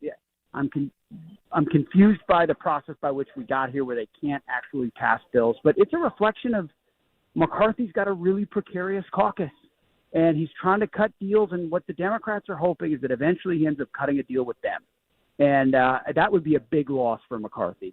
I think continuing to listen to the conservative side of his party is important. Getting spending cuts out of this is important, but they're never going to get exactly what they want because we don't control the Senate or the veto pen. So it's going to be a lot of roaring. I don't know how much will come out of it. As Dave Letterman used to say, I wouldn't give McCarthy's job to a monkey on a rock. I mean, it's such a difficult job when you're walking a tightrope. You can't lose many votes. I mean, I think I found out today there are a couple of members who've been absent, so the margins are even thinner than they normally are. He's got 2 reliable votes that have been out for injury or illness, and so it normally had to be 4 or 5 votes. Now it's 2 or 3, and there's some independent congressmen out there who are able to say, hey, we're going to stand on principle, and that's great. It also means the whole thing will shut down. I just wouldn't be afraid of a shutdown. I know they'll say, oh, it's going to blame Republicans. There'll be some blame, but feeling a little pain in Washington, D.C. doesn't bother me. I know it probably doesn't bother a lot of people in Tennessee or in Sumner County either. No, I'm pretty sure you're right about that. I noticed there was a story that we talked about yesterday that was really making the buzz rounds. It was really buzzing in Washington, D.C. about the effort that the White House is now undertaking to make sure that Biden doesn't trip. It was a pretty funny story. Well, he's wearing tennis shoes. He's doing certain kinds of therapy. He's using the short stairs. And then I noticed when he got to, I think it was in California. He's out in California as well, I think, out there. And he came down the short stairs of Air Force One and almost tripped again. They live in fear, they say, of one more fall like we saw at the Air Force Academy. And it's only a matter of when, not a matter of if. And the fact that they're living in fear of that tells you everything we need to know about his capability to run for re-election or be in the White House past 2024. I mean, it's beyond over for him. The question is, when do they admit it, or when are they forced to admit it, either at the ballot box or through their process? I mean, Gavin Newsom's going to be here tonight in the spin room. We might get a chance to talk to him. He's still, he's still waiting in the wings. We'll see. Yeah, I mean, honestly, I think you're right. And if you've been watching carefully the drumbeat, I mean, people like Carville are out there talking about, this doesn't look real good. A lot of Democrats are now saying publicly the things that they only whispered, in dinner conversation about Biden, that he's really not up to the task, and that Kamala Harris is not the answer either. One way or the other, either Kamala has to go so they can go ahead and keep Biden in the race, or Biden has to come to the realization that he really is not going to make it this time, and I guess then they rush Gavin Newsom or somebody else into the race. I guess, but two most powerful people in this equation right now are Jill Biden and Kamala Harris. Jill Biden, because she would be the one that would have to sit Joe down and say, Joe, it's time. And Kamala, because if Joe goes or if she doesn't hang on to the vice presidency, she's irrelevant in perpetuity. So between the two of them, if they have an alliance that says we're sticking around, then nothing changes. Like, it ultimately comes down to Joe. Does he decide if he wants to run or not? Unless someone's got massive leverage on him that we're not aware of, which we could, considering everything he's been doing. Right. That to me, those to me seem like the people that'll make that call, and you wonder when mindsets shift. I just can't imagine a scenario, Pete, where they keep marching toward certain defeat, where before they come to the realization we cannot do this. The power brokers step in and do whatever power brokers do. They have to have somebody, Brian. Yeah, they I have know. to have somebody, Brian. I mean, the most conceivable victory path is Biden goes through all the way to the convention with the delegates, and then endorses somebody else and says, my delegates go to them. And the most dangerous course of action there would be Michelle Obama. Now, she has said she doesn't want to run, but that answers your black female Kamala problem, and it answers your popularity problem, and she wouldn't have to campaign because everybody already knows her, and that would be August of 2024, and the endorsement would be hers. So that, to me, is a dangerous scenario. Oh man, I'm telling you, that is an interesting one. I haven't thought that one all the way through. Pete, it's always great to talk to you. Thanks. Have a good time out there at the debate in California. All right. Talk to you next week. By the way, folks can watch us on Fox Nation. We've got all the pre, during, and post coverage. So check it out. Right. Sounds good. It is 50 minutes now past the hour, 4 o'clock.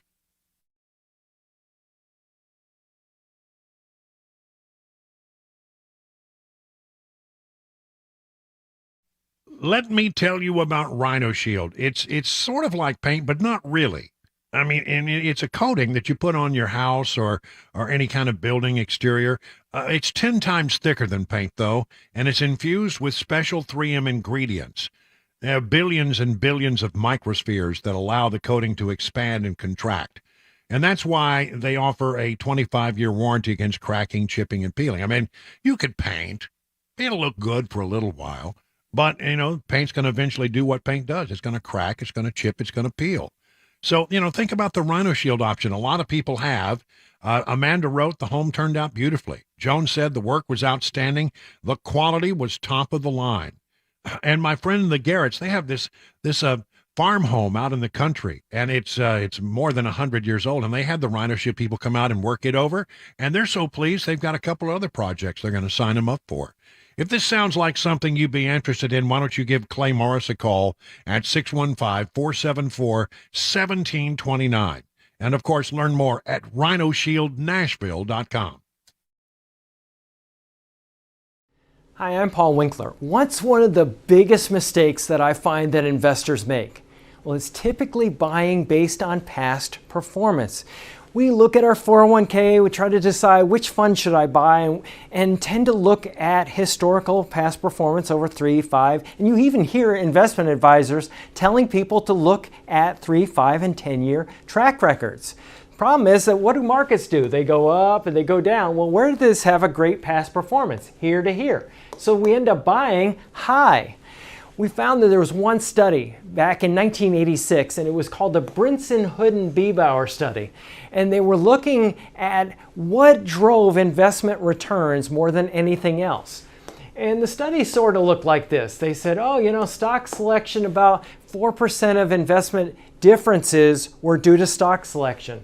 About 2% was due to market timing differences. Asset mix, asset allocation, that was the big deal.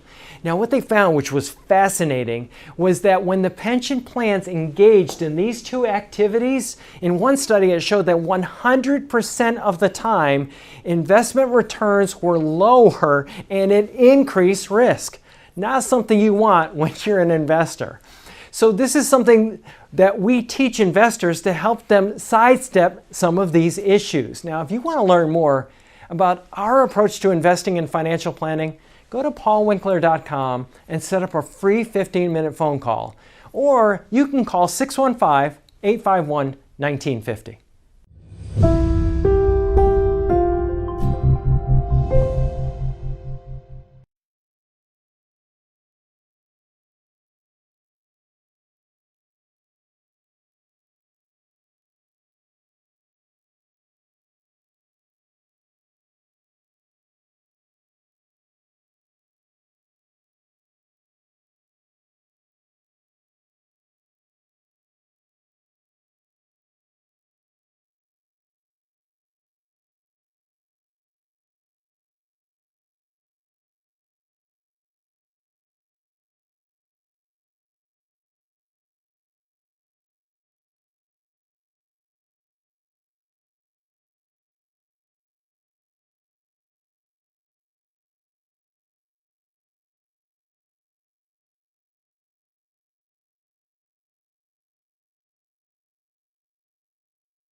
John Rose discusses the possibility of government shutdown here on WTN, legislation that could be coming to Tennessee, and another AI forum out now. Those stories and more coming up at 5. Super Talk 99.7 WTN.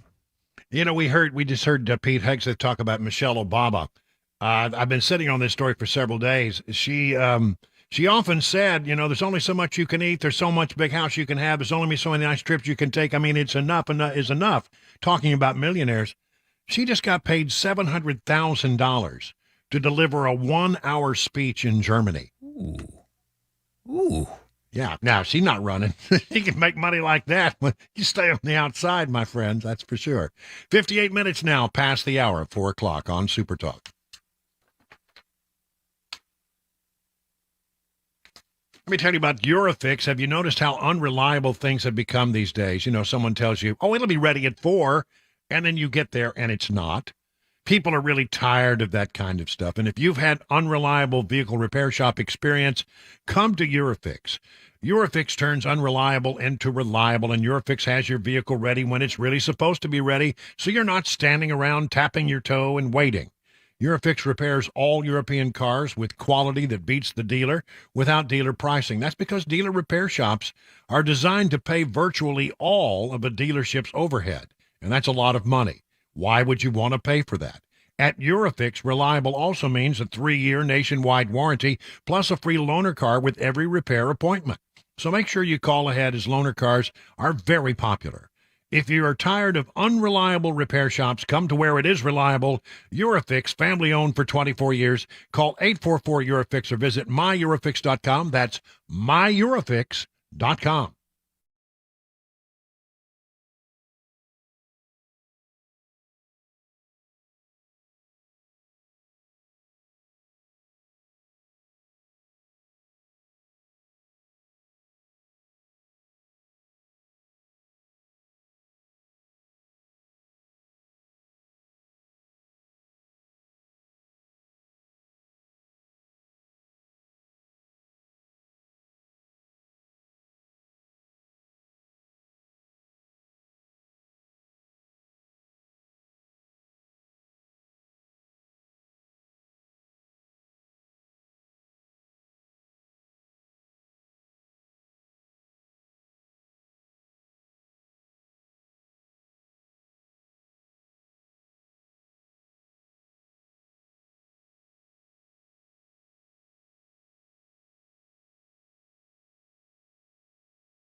Five o'clock, I'm Mac Morey with your top stories. 85 degrees, mostly sunny in Nashville. The showers and thunderstorms that passed through Middle Tennessee today now have subsided over in the eastern portion of the state. Complete weather forecast, latest traffic report upcoming in 5 minutes. Tennessee Congressman John Rose joined WTN's The Drive with Brian Wilson today and discussed the latest on Capitol Hill concerning a possible government shutdown. There are Republicans holding out who need more confidence that these initiatives reached are fiscally conservative. I think the hope is that as they gain confidence and maybe develop some muscle memory about doing this, that it will be possible perhaps later this week to pass a temporary funding measure, a temporary funding agreement that would keep the government open past September 30th. There are 4 appropriation bills that need paused first to get to that short-term funding measure. Then they can try and get the other 7 through. He put the chances of the government shutting down at 50-50. The representative went on and said that there is a lot that has to happen in a very short period of time, and the more appropriation bills there are, the more disagreements that will occur over small details. And a vote is set to take place on Friday on a measure that includes border security, but no Ukraine funding. And first it was ChatGPT, then it was Microsoft's Bing, Google's Bard, and now Meta is getting into the artificial intelligence space. Mike Dubusky.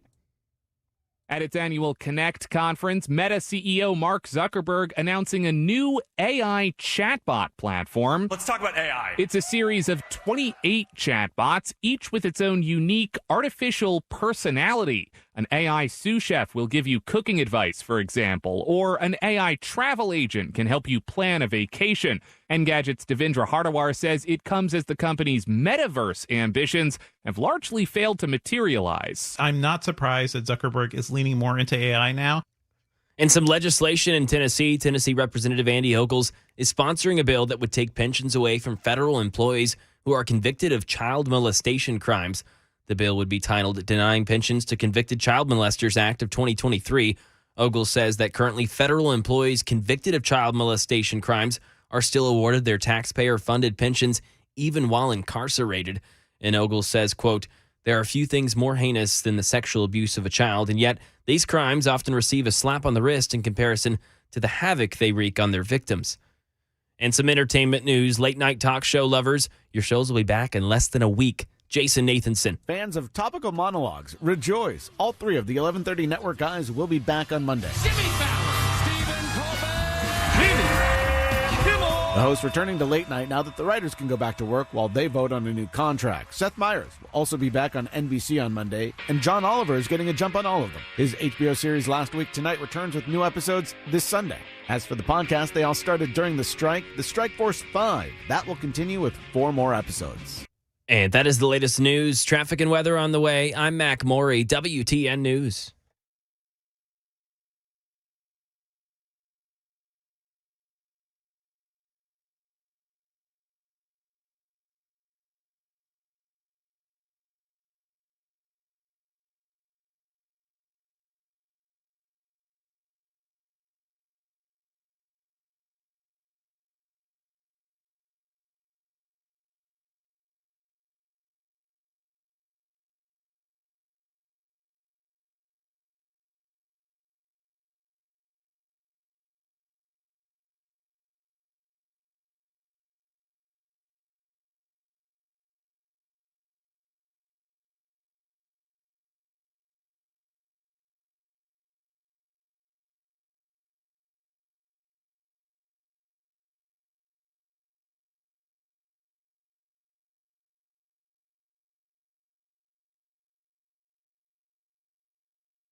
It is 7 minutes now past the hour of 5 o'clock on Super Talk 99.7. Brian Wilson in the chair and on the air for another hour. Well, we actually have another 2 hours. We'll give you all kinds of good information and get you home safely. That's the goal. I hope you're having a good day. Beautiful day here in Bucolic, Watertown, and we had a little shower earlier this afternoon. Everything. I hope will green up one more time before we get too deeply into fall. Okay, listen. Let's head down to the swamp where a lot of the questioning and a lot of the focus is on whether or not there's going to be a government shutdown. I don't care. I don't think it's a big deal if we do shut down the government. If you get something out of it, which hopefully will be less spending, I'm all in favor of it. You're going to get your Social Security check. You're going to get, all of your really important services will go forward. The Defense Department is absolutely they are exempted from any of this. So there's a lot of things that, I guess they've shut down parks and stuff like that. But I mean, really, honestly, we've been through these before. We know the drill, and it wouldn't be the world's end of the world if that were to happen. But earlier today, we talked to John Rose, Congressman John Rose from the 6th Congressional District of Tennessee. And I asked him I twisted his arm. I said, okay, put a number on it. Are we going to have a shutdown or not have a shutdown? Here we go. I'd say 50-50 at best. Okay. So it is just a sort of an aspirational idea at this point. It could go either way is what I'm hearing. Yeah, I think so. But it's because we know we have some folks who feel very strongly about this. And the question is, will they come to the table and agree to do something to move us forward? We had a very productive conference meeting this morning, and a couple of the folks who feel this way actually showed some promise that if we can succeed in doing what we're trying to do, that they might be willing to relent and agree to a short-term agreement of some sort. I mean, part of the problem here is that the Speaker McCarthy can't lose very many votes here because the margins are so thin, right?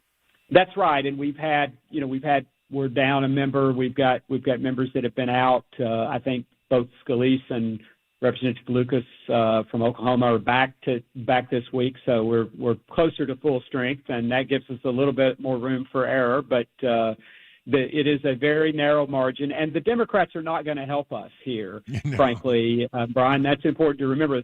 They wouldn't say this, and they don't say this when they're doing interviews, but they want the shutdown because they think they win politically if it happens. And the Senate Democrats are also in that mindset, and the president. This is taking heat off of them for the policy failures that we see across the spectrum, whether it be the border or the president and his family's financial shenanigans. I mean, all of these things, they don't want to talk about. The president certainly doesn't want to talk about inflation. He doesn't want to talk about the Americans' dissatisfaction with declining real incomes and the economic challenges and the malaise that Americans feel right now because of the Biden inflation that has descended on our country and the high interest rates that have come out of that. So that was Congressman Rose from the 3 o'clock hour of the drive today. The thing that they're trying to do is they're trying to pass in a regular order kind of way the appropriations bills for the Department of State, the Homeland Security, Defense, and Agriculture. Now, there's 4. They've already passed one of those, so they got about 7 more to go. And they're not going to get that done by Friday. They just can't. There's not enough time. So the hope is, having passed 4 through regular order, and they would then try to put up a funding bill that would keep the government operated for maybe a month or so while they worked out the other appropriations bills. Will the conservatives who've said no to that idea before, will they relent? As he said, 50-50. It'll be interesting to watch. Speaker McCarthy says, he's talked about being frustrated by the Republicans who want to shut the government down, but he says, it would be helpful if the president would get into the game. The president can take action. The president can do something here that would really help us be able to keep government open, at the same time secure our borders, and I think that's what he's hearing from a lot of Democratic leaders across this nation and also here in Congress. Why don't you sit down in a meeting? Why aren't you serious about making sure government doesn't shut down? The first thing I would do, I would sit down with us. I want to sit down with the president to secure that border. And who would be blamed if there is a shutdown? A Morning Consult poll says 34% would blame Republicans, 23% would blame President Joe Biden, 21% would blame the Democrats. So honestly, when you add Joe Biden and the Democrats together, that comes up to what, to 44%. So Democrats would take the bigger hit there, 44 to 34. And a survey found that only about 22% of voters have heard anything at all about the possibility of a shutdown. That sounds about right, doesn't it? Other news from the swamp.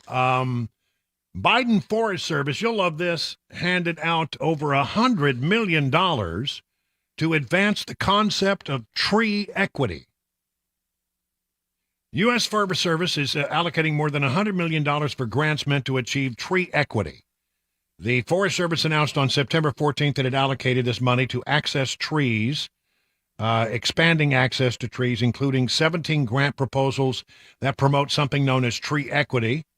Tree equity is a term first coined by American Forest, a conservation nonprofit that blames the lack of trees in minority neighborhoods on redlining and other discriminatory policies. Okay. Forest Service argues on its websites that planting trees will reduce crime and improve health outcomes. Trees will reduce crime. The grants are funded through the Inflation Reduction Act. Oh, joy. Which is Biden's signature climate law. While trees cover nearly half of Atlanta, the most coverage in the nation, according to Trees Atlanta, the Forest Service approved a grant to the city for $10 million to address issues related to tree equity and develop a sustainable, diverse, nature-based workforce. Tree equity. What else? What else are they going to come up with? Joe Biden's dog is a menace. You know, Joe Biden's dog Commander bit a member of the Secret Service. That now marks the 11th biting incident for the 2-year-old German Shepherd who's been involved at the White House. The Secret Service spokesman, Stephen Kopech, said a uniformed division police officer came in contact with the first family pet and was bitten around 8 p.m. on Monday. The officer was treated by medical personnel on site. According to CNN, Kopech added that he spoke with the Secret Service director the following day, and he's doing okay. Biden's dog Commander has a bad reputation for biting Secret Service members. Commander has bitten 7 people in 4 months from September 22 through January 23, leaving 1 Secret Service agent in a hospital. Wow. The dog replaced Biden's previous German Shepherd dog, Major, after it was involved in a series of attacks against the agents. However, Commander is displaying the same worrying behavior as Major. Well, where are you getting these dogs and how are they being trained? Oh, my gosh. The Secret Service has all kinds of dogs. And I can't ever recall any incident where a Secret Service dog bit somebody. I mean, I used to have to get, occasionally when you would have to travel, they would bring the dogs out to check out your luggage and check, they would sniff around the group. And if they saw, and they wanted to make sure everybody safe before they got on Air Force One. Never had an incident whatsoever. But Joe Biden's got 2 dogs that have bitten a number of Secret Service agents. I just unbelievable. The House has approved a bill striking down Biden's crackdown on hunting and archery with an overwhelmingly bipartisan vote. National Archery in the Schools program, the House voted late Tuesday. I always get caught by that first graph. The House voted late Tuesday evening in favor of legislation striking down the Biden administration's decision to block federal funding for school shooting sports courses. The vote in the House, 424 to 1. Wow. And approved the Protecting Hunting Heritage and Education Act.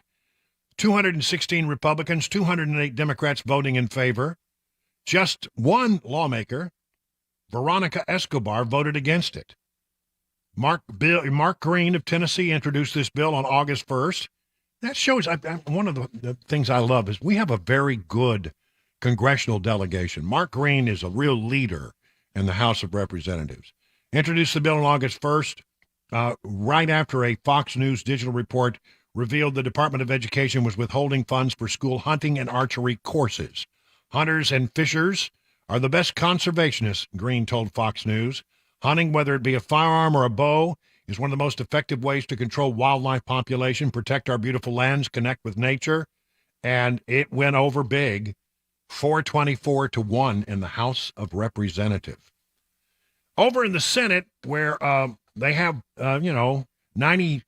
99 well-dressed individuals and one slob, there is a proposal to reverse the decision earlier by Chuck Schumer, the majority leader, that allowed John Fetterman of Pennsylvania to go onto the floor of the Senate in his shorts and hoodies, wearing tennis shoes, typically with no socks. Manchin has been circulating a petition, and it looks like it's getting an awful lot of support. It's called Show Our Respect to the Senate, or the acronym for it is the Shorts Resolution. That's a little too clever, isn't it? It really is. Somebody had fun with that. The measure is reportedly 2-page long, according to Politico. Only mentions male senators. Business attire will be worn on the floor of the Senate, which for all men shall include a coat, a tie, and slacks, or other long pants. And then there's nothing else. The Shorts Resolution would require the Sergeant at Arms to enforce the dress code. In order to revise the code, a vote of 2/3 would be needed. Other Democrats have expressed concern over the dress code. Dick Durbin said, well, Fetterman's a friend of mine, but I think we need to have standards when it comes to what we're wearing on the floor of the Senate, and we're in the process of discussing that right now as to what the standards shall be. Manchin's office did not provide a comment to the Washington Examiner regarding the petition, nor did they reveal who came up with the acronym. That's pretty clever. I like that one. The Shorts Resolution. No shorts. So anyway, that's some of the great things that are going on. And, we got all kinds of things. We got dogs that bite. We got tree equity. We got a dress code in the Senate. And the question, the overriding, looming question is, will the government be shut down? And as I think we learned here, 50-50 could go either way. 20 minutes now past the hour of 5.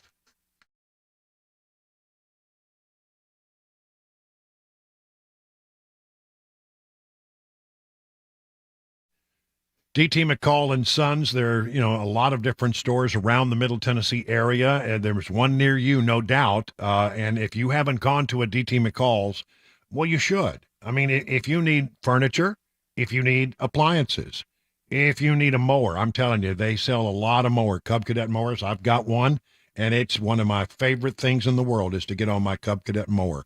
Gun safes, whatever you need, you're going to find it. And, they have a policy there of free delivery. How many times has someone purchased an appliance, paid extra for the cords and hoses, paid extra for the delivery, paid for the haul away? Turns out not to be such a good deal when all that happens. And they're going to mess with you at the big box stores. They're not going to mess with you at D.T. McCall's. You'll get free delivery, free setup, and free haul away. The price they give you is an honest price. D.T. McCall's is a family-run company. It's been around for more than 100 years. You don't make it to be 100 years plus without treating people right, and I think they have that reputation. And here's another thing. Whenever possible, the folks at D.T. McCall sell products that are made and manufactured in the state of Tennessee to keep the dollars local. What a great idea that is. 5 convenient locations. Find out all the things they can do for you by going to their website, dtmccalls.com.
The judge in the January 6th trial against Donald Trump is refusing to recuse herself. New developments in an investigation of a shooting that happened near a Tennessee bus stop and a United States soldier that was in North Korean custody, now back in America. I'll have those stories and more coming up 5:30 right here on Super Talk 99.7 WTN. It's time for Mac Maury's Wide World of Sports, a fan favorite, ladies and gentlemen. The globe to bring you the constant variety of sport, the thrill of victory, and the agony of defeat. That's right. Join us for another exciting edition of Mac Maury's Wide World of Sports. Here's your host, Mac Maury. Hello. What's going on? Yeah, listen. Happy hump day. People, it's appointment radio now. People are tuning in every day to get Mac Maury's Wide World of Sports. Every day at 5:25, we do this. Mac, what's on tap for us today?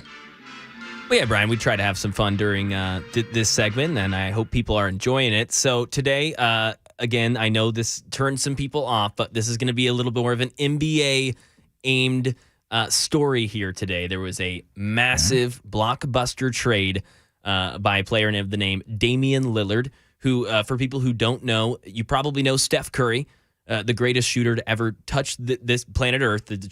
That is unequivocal. That's not arguable. It's just factual. Damian Lillard would be the closest representation of Steph Curry. Not as good as Steph Curry, but very, very similar skill set. Just joined Giannis Antetokounmpo. Now, if you've heard of Giannis, if you haven't, he's called the Greek Freak. I can't even say it. It's crazy, yeah.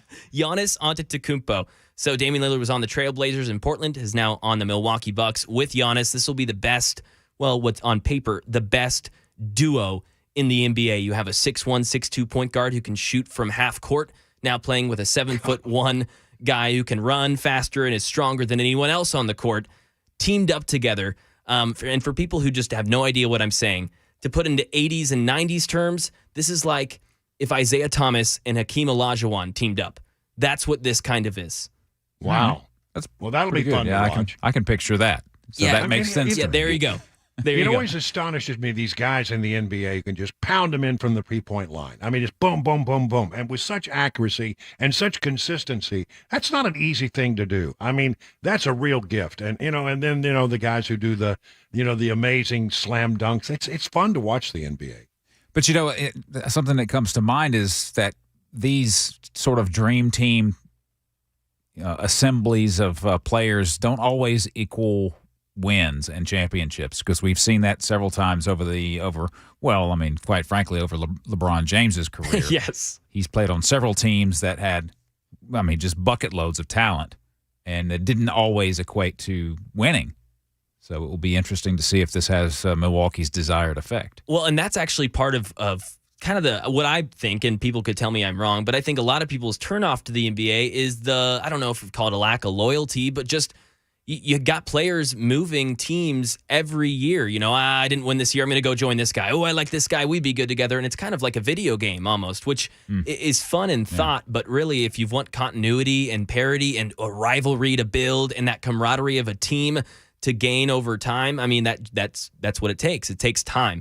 And I was looking at a couple of things here to put it in perspective. On this day, I can't remember exactly, it was 1984 or 83, Larry Bird signed a 7-year deal for $15 million. So big deal at the time. Huge. That's big deal, yeah. Big deal. And now to just put that in perspective here, guys, Damian Lillard gets paid $45.6 million per year. Per year. That's amazing. By the way, Mac, there is a Tracy Kelce Taylor Swift update.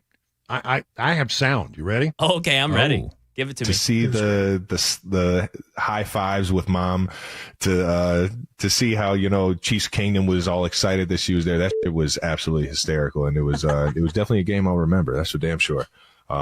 And then we just slid off in the getaway car at the end. Took my Chevelle to the game, and got the convertible, baby. Oh yeah. You already know, having fun flying around, breaking all the speed limits and that thing. Shout out to Taylor for coming through and see me rock the stage. Well, he was asked directly about the relationship, and he said, "What's real is that, it is my personal life, And I want to respect both of our lives. She's not in the media as much as I am doing this show every single week and, having fun during the NFL season on other guys' shows. So like you said on that Thursday night game, I'm enjoying life. And I sure as hell enjoyed this weekend. So everything moving forward, I think me talking about sports and saying all right now will have to be kind of where I keep it. He's not going to talk.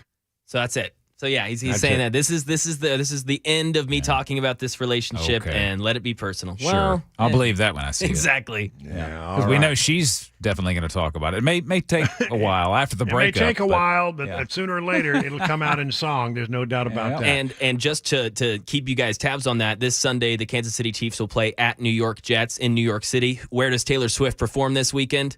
New York City. So, well, I guess we'll know where she'll show up. Yeah. All right. And at that, it's 5:30. Time for Mac Maury to put off his sports hat and put on his news hat because it's time for the news on Super Talk.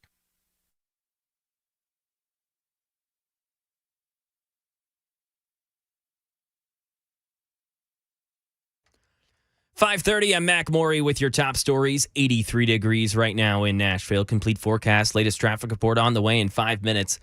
The federal judge overseeing former President Trump's criminal trial related to his actions around January 6th has denied his request to remove herself from the case. Andy Field. Donald Trump's lawyers argue that D.C. District Judge Tanya Chutkan is biased against the former president and should remove herself from the case involving the election and Capitol attack. The judge ruling that her statements in previous January 6 rioter sentencing does not mean she made up her mind about Mr. Trump's involvement. So barring an appeal, Judge Chutkan will stay on the case. And right now in Nashville, new developments in the investigation of a shooting that happened near a school bus stop. Metro Police say they arrested 22-year-old Sylvester Buford yesterday for a shooting on September 11th. It injured a 16-year-old and grazed a 6-year-old as the two kids got off a school bus in the Cumberland View neighborhood. Police say Buford was in a shootout with someone in another car, a Honda Accord, both of them recklessly firing shots in the direction of the bus stop, but police say it was Buford's bullets that injured the two kids. The 16-year-old shot in the shoulder. The 6-year-old treated for a graze wound to the back. Buford's bond was set at $75,000. Ken Weaver, WTN News. And U.S. soldier Travis King is in U.S. custody after North Korea announced they were expelling him. King ran away across the DMZ a couple of months ago while on his way to being shipped out to Fort Bliss to serve the rest of a prison sentence for assault in South Korea. That's the latest news. Traffic and weather on the way. I'm Mac Maury, WTN News.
I got an idea for you to stop wasting money on concrete ceiling or maybe the ceiling of your exterior wooden surfaces.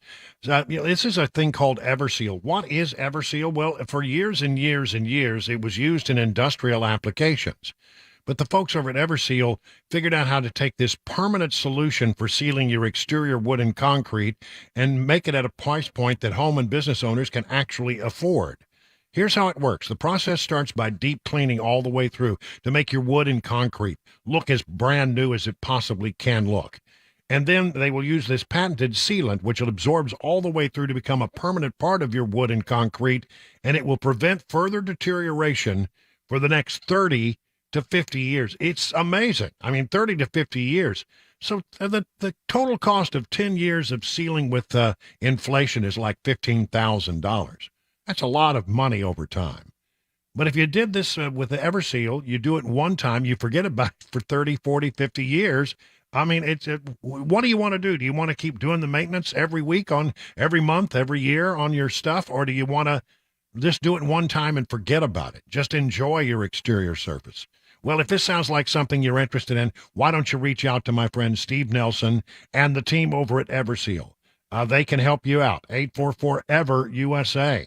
That's 844-EVER-USA. Learn more at ever-seal.com.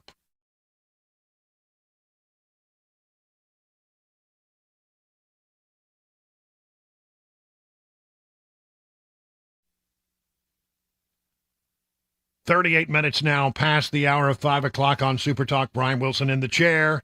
We're so glad that you're with us here. We did a story earlier in the 4 o'clock hour talking about this problem, and I thank you to Channel 2 for doing the story and let me sort of glom onto their information. But it talks about in Sumner County, they have a real problem in the school system with kids coming to school with vaping devices that don't look like vaping devices, and they're vaping THC. And we decided we'd do a little more on that, and we're joining us on the Newsmaker hotline is Josh Graham, who is on the school board there representing the 9th District of the school budget there in Sumner County. Mr. Graham, thanks for joining us here on The Drive. Greatly appreciate it. Brian, thank you so much for having me. Well, when did you first hear about this situation with the vaping that was going on and how big a problem it's become?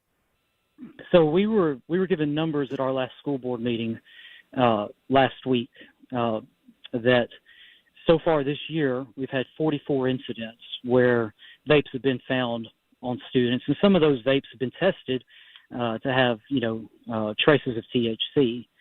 And so at that meeting, it's kind of preliminary that we need to start discussing what we can do to prevent this.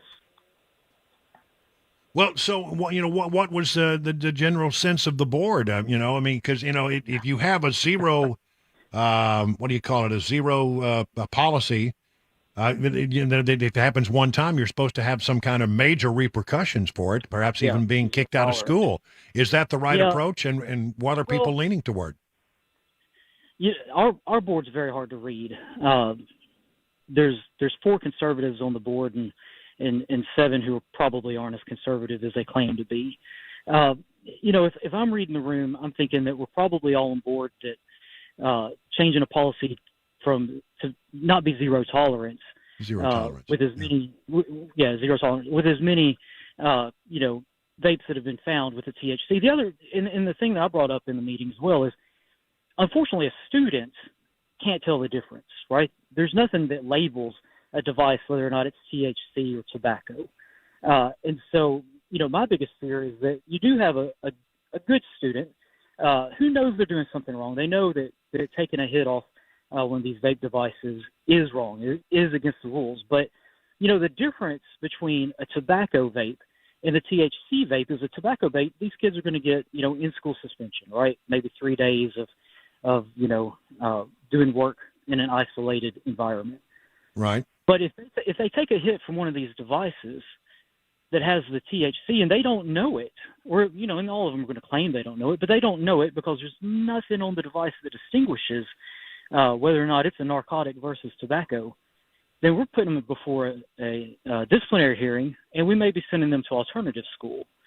And that can change the entire trajectory of a student's career. And so, yeah, it's a discussion. Now, when we talk about the fact that 44 devices have been found this year, man, I give credit to our faculty for that. That means something's working, right? That means that our faculty is keeping a good eye on these kids in middle school and high school, and they can see when kids are probably not up to any good. They can monitor behavior and things like that. I also suggested at the meeting, and this is something that we're working on, and I hope we get it pretty quickly. I'd like an anonymous tip line for our students to be able to inform faculty anonymously about others. I know a lot of parents have reached out to me that they would like that, and they have students who would love to be able to share information, but the last thing they want is for an SRO, student or a school resource officer, a sheriff's deputy, to pull them out of class and come talk to them, because then everybody in that class knows that student's the one that narked, right? Right. And so I'd love an anonymous tip line that can have actual communication back and forth regarding information. I think if students are able to report each other, that'll cut down a lot. As far as the punishment, I think it's just going to have to be specific to that particular student. If it's a student who's kind of a known troublemaker, has been in, kind of some other legal trouble, then yeah, absolutely, alternative schools definitely for them. But if it's a student, who is on honor roll, participates in a lot of other extracurricular activities, teachers, put in a good word for them, no, we don't need to change their entire trajectory. But what you're saying is there shouldn't be a one-size-fits-all punishment here. There never should be. We should always have these discussions. We should always have discussions on how to protect our kids. And one of the problems that we run into is, and I don't blame parents, but I do blame parents who say, well, kids will be kids and we can't control what they do and they're going to do it outside of school. So what can you do? To me, that school building is sacred ground, right?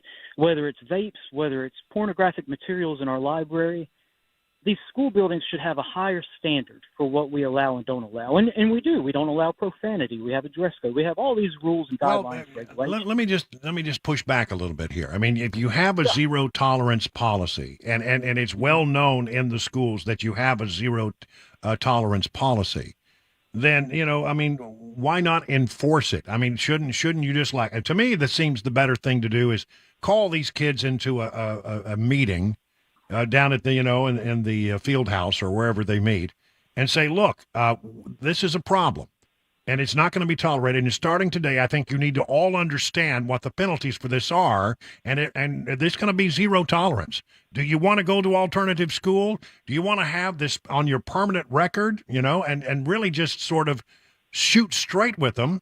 Maybe you could help solve that problem. Absolutely. Absolutely. But we have to have a policy in place to do that. And as with everything in government and bureaucracy, that takes time. It takes time to develop, time to vote on, time for everybody to share their opinion. I will tell you this, in that article, and I think you mentioned it too, there's the discussion about a device that can detect vapes.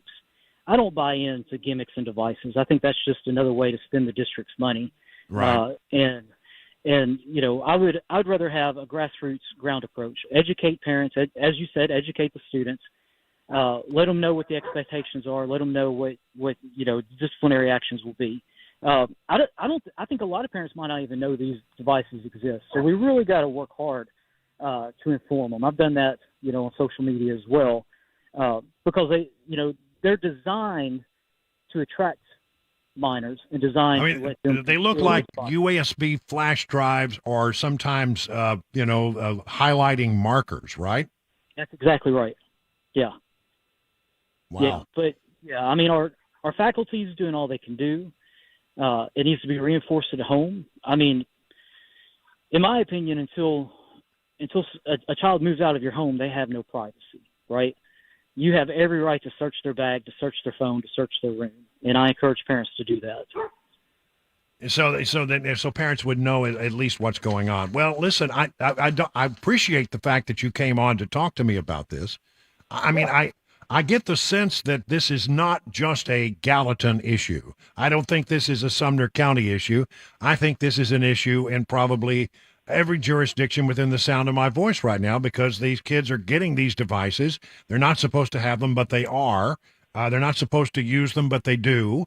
And look, I think if you just want to know my 10 cents worth, and it's exactly what it's worth, 10 cents, is you really need to just lower the boom on these kids and let them understand. You know, I know, you know, what I know about kids and teenagers is that they never think things through, and they never think through what the consequences are. If you hold a big student body meeting and you explain in no uncertain terms that zero tolerance from this day forward will mean zero tolerance, and if you get caught, it's just simply not worth it for them to do that, and it makes them stop and think about the consequences. And you know, when they have the vaping devices, maybe they don't bring them to class at least, and that would be a good outcome, wouldn't it? I 100% agree. And you know, the problem is society as a whole is finding ways to attack our children, and disguise it and get them to do things that aren't right. But no, I agree. It's going to be a discussion that we definitely need to keep having. I'm happy that Dr. Langford is bringing it to the table so we can have the discussion. But, you know, as technology changes, so do our reactions. Well, it is really interesting. You know, do you think that the things that you've done so far have had any impact in a positive way? As far as trying to prevent this from happening? Right. I don't think we've taken any action so far to prevent it from happening, other than our faculty being as vigilant as they are. Well, I think it's a real interesting topic, and one that every parent it catches their attention, I think, for sure. And I think again, I don't want to just point out that this is happening in Sumner County, because I have a strong suspicion that virtually every school district is having the same kind of problem. Listen, I really appreciate it, Josh Graham, a 9th District School Board member in Sumner County, coming on to talk about it. Thanks a lot for taking your time. Yes, sir. You have a good rest of the day. All right, I will. Thank you very much. I mean, you know, honestly, I can tell you what would have happened at my high school when I was growing up. I mean, you would have been expelled on the spot. But then, you know, there were weird things that were going on back then too. For example, in my high school, they actually, because there was a time when kids, you know, turned 18 and they could legally drink for a while, right? You know, and then that went away pretty quick. So they started treating some kids as adults, and they actually said, well, then that means we can't stop them from smoking. And so they had a smoking area in my school. I couldn't believe it. Wow. I had to fight my way through a cloud of smoke to get to PE every day. It was horrible. And there was all kinds of stuff going on out there in the smoking area, because those were the ne'er-do-wells. It didn't say what you could smoke. That's right. That's right. Well, you know, listen, the THC thing is a concern. And if I were a parent, you know, and right now my daughter is well beyond this age, and she always was a rule follower anyway. But I mean, if I were a parent, I would be going about the business of finding out just exactly what's in my kid's notebook, you know, the little binders that you carry to school. What's in that backpack? And is there something that looks like a USB flash drive, or something that looks like a yellow highlighter? Look at that really, really close, because I think what you're going to find out, it is not that thing at all. But, you know, there you have it, folks. We're alerting the parents, and schools are now beginning to try to deal with this issue. You know, which I didn't even know existed until today. What a thing. 50 minutes now past the hour of 5 o'clock.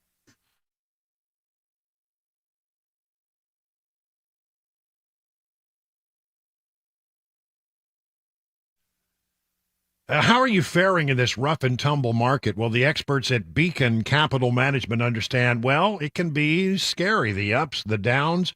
But here's the thing. Beacon Capital Management has a plan to assess where you are and help you make any mid-course corrections that might be needed. I mean, wouldn't it be great to have peace of mind that you're on the right path? Beacon can provide you that reassurance. It starts with a simple phone call, 615-488-9303. The experts at Beacon will take it from there. I mean, you have nothing to lose except for all the worry. Get started today. Just call them at 615-488-9303. Give them some information, and at the end of the process, you'll be able to rest easy knowing you have a plan that meets all your retirement goals. Replace the worry with confidence that you're on the right path. The number again, 615-488-9303. The experts at Beacon stand ready to take your stress away, and you can learn more by going to their website, askbeaconnow.com. Hi, I'm Paul Winkler. What's one of the biggest mistakes that I find that investors make? Well, it's typically buying based on past performance. We look at our 401k, we try to decide which fund should I buy, and tend to look at historical past performance over 3, 5, and you even hear investment advisors telling people to look at 3, 5, and 10-year track records. Problem is that what do markets do? They go up and they go down. Well, where did this have a great past performance? Here to here. So we end up buying high. We found that there was one study back in 1986, and it was called the Brinson-Huden-Biebauer study. And they were looking at what drove investment returns more than anything else. And the study sort of looked like this. They said, stock selection, about 4% of investment differences were due to stock selection. About 2% was due to market timing differences. Asset mix, asset allocation, that was the big deal. Now, what they found, which was fascinating, was that when the pension plans engaged in these two activities, in one study it showed that 100% of the time, investment returns were lower and it increased risk. Not something you want when you're an investor.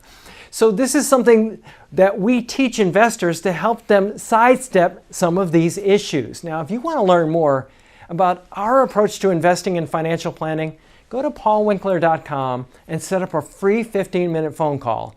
Or you can call 615-851-1950.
A government shutdown could be on the way. Congressman John Rose joined the drive to talk about it. A 1-year-old left alone in a house in Tennessee with drugs and a gun inside.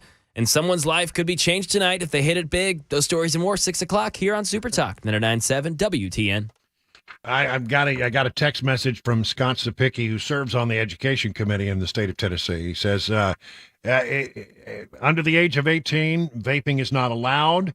Vaping under the age of 18 is illegal. On top of that, use of THC is another violation of the law. He believes zero tolerance should be zero tolerance. I have a hard time disagreeing with that.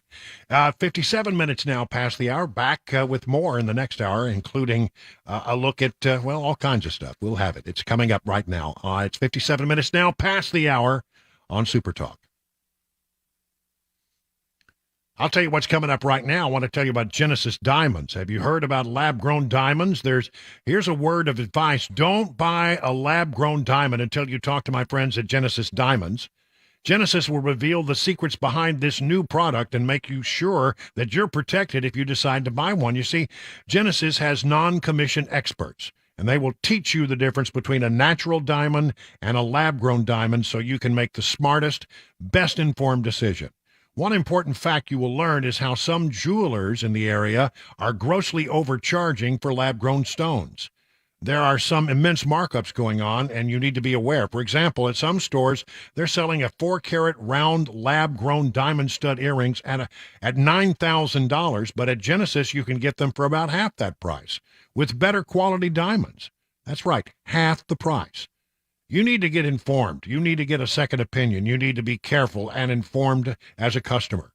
And that's what Genesis promises. They're transparent, will teach you all you need to know to make the smart buy, just like they have always done. Genesis Diamonds, your trusted advisor when it comes to the complex world of diamonds. Green Hills and Cool Springs, official jeweler of the Tennessee Titans.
.601, I'm Mac Morey with your top stories. 84 degrees right now in Nashville. A clear night for the rest of the night in Middle Tennessee, but could see some thunderstorms tomorrow afternoon into the evening. Weather forecast, latest traffic report on the way in 5 minutes.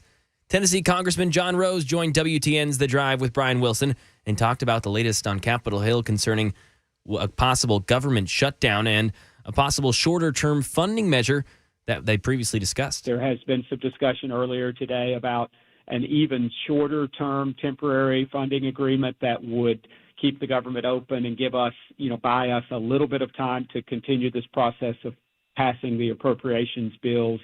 The more that we can do that, kind of put the ball in the court of the Senate, force them to come to the table and negotiate, I think the better off the country will be. There are 4 appropriation bills that need passed first to get that short-term funding measure. Then they can try and get the other 7 through. He put the chances of the government shutting down at a 50-50 split. And the representative went on and said that there is a lot that has to happen in a very short period of time. And the more appropriation bills there are could equal more disagreements that will occur over those small details. And a vote will take place on Friday on a measure that includes border security, but no Ukraine funding. Right now in Tennessee, Channel 4 says that a 1-year-old was left alone inside of a rental unit. The baby was found along with 15 pounds of marijuana, a loaded Glock pistol, and more than $17,000 in cash. As officers were investigating, the parents arrived. The 19-year-old father and 18-year-old mother were both arrested. The father on a $62,000 bond, the mother a $12,000 bond, and that child was taken to Vanderbilt Medical Center as a precaution. And all but one of the top Republican candidates hoping to take the White House next year will be hitting the debate stage tonight at the Ronald Reagan Presidential Library in Simi Valley, California.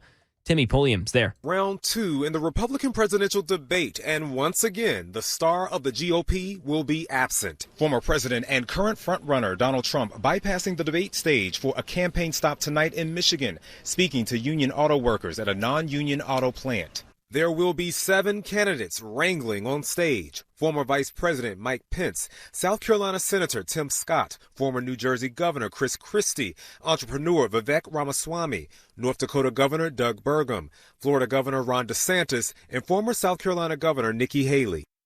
And the winner of a $1.6 billion Mega Millions lottery jackpot in Florida has finally stepped forward to claim their life-changing prize. And there's another chance to win big tonight. Michelle Franzen. A winner has come forward to claim the $1.6 billion Mega Million jackpot in August's drawing. Lottery officials in Florida making that announcement. Under a new Florida law, the winner's name, though, remains anonymous for 90 days from the date that the prize was claimed, so we'll have to wait. Lottery fever catching on for another chance to win tonight. Powerball's jackpot now worth $835 million. And the Mega Millions jackpot drawing is at 10 p.m. Middle Tennessee time tonight. That's the latest news. Traffic and weather next. I'm Mac Morey, WTN News.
Well, good afternoon, everybody. I'm Brian Wilson, your friend and radio buddy, and it's no longer afternoon; it's evening. I mean, that's how far we've gotten in this day. We're into hour number 4.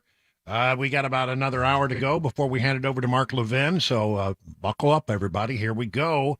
I've got a lot of stuff that I didn't get to yet today, and so again, while sometimes we love to segue these things nice and smooth and blend them from one story to the other, I think we're just going to have to it may be a little jarring as we jump from topic to topic. Are you up for that?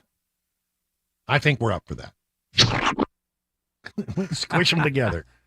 Bring on the squisher. Well, let's save that for a little while. But I want to start right now by talking about some stuff that we haven't talked about yet today, and that's the Border Patrol and the situation on the border.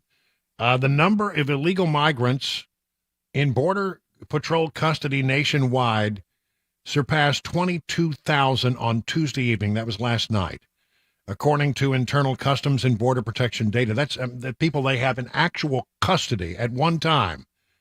That's something else. I mean, that's really big. It has never been that large. The closest it ever came was back in August when there were 17,000 in custody at one time. So it's an ugly situation on the border. It's as bad now, maybe worse than it's ever been. We're not talking about it a whole lot, but we really should be, because this is really something that is just destroying our nation in so many different ways, both with the drugs that are coming across the border, with the human trafficking, the pressure that's being put on major cities around the country. Well, basically every city in the country right now has had some impact from this.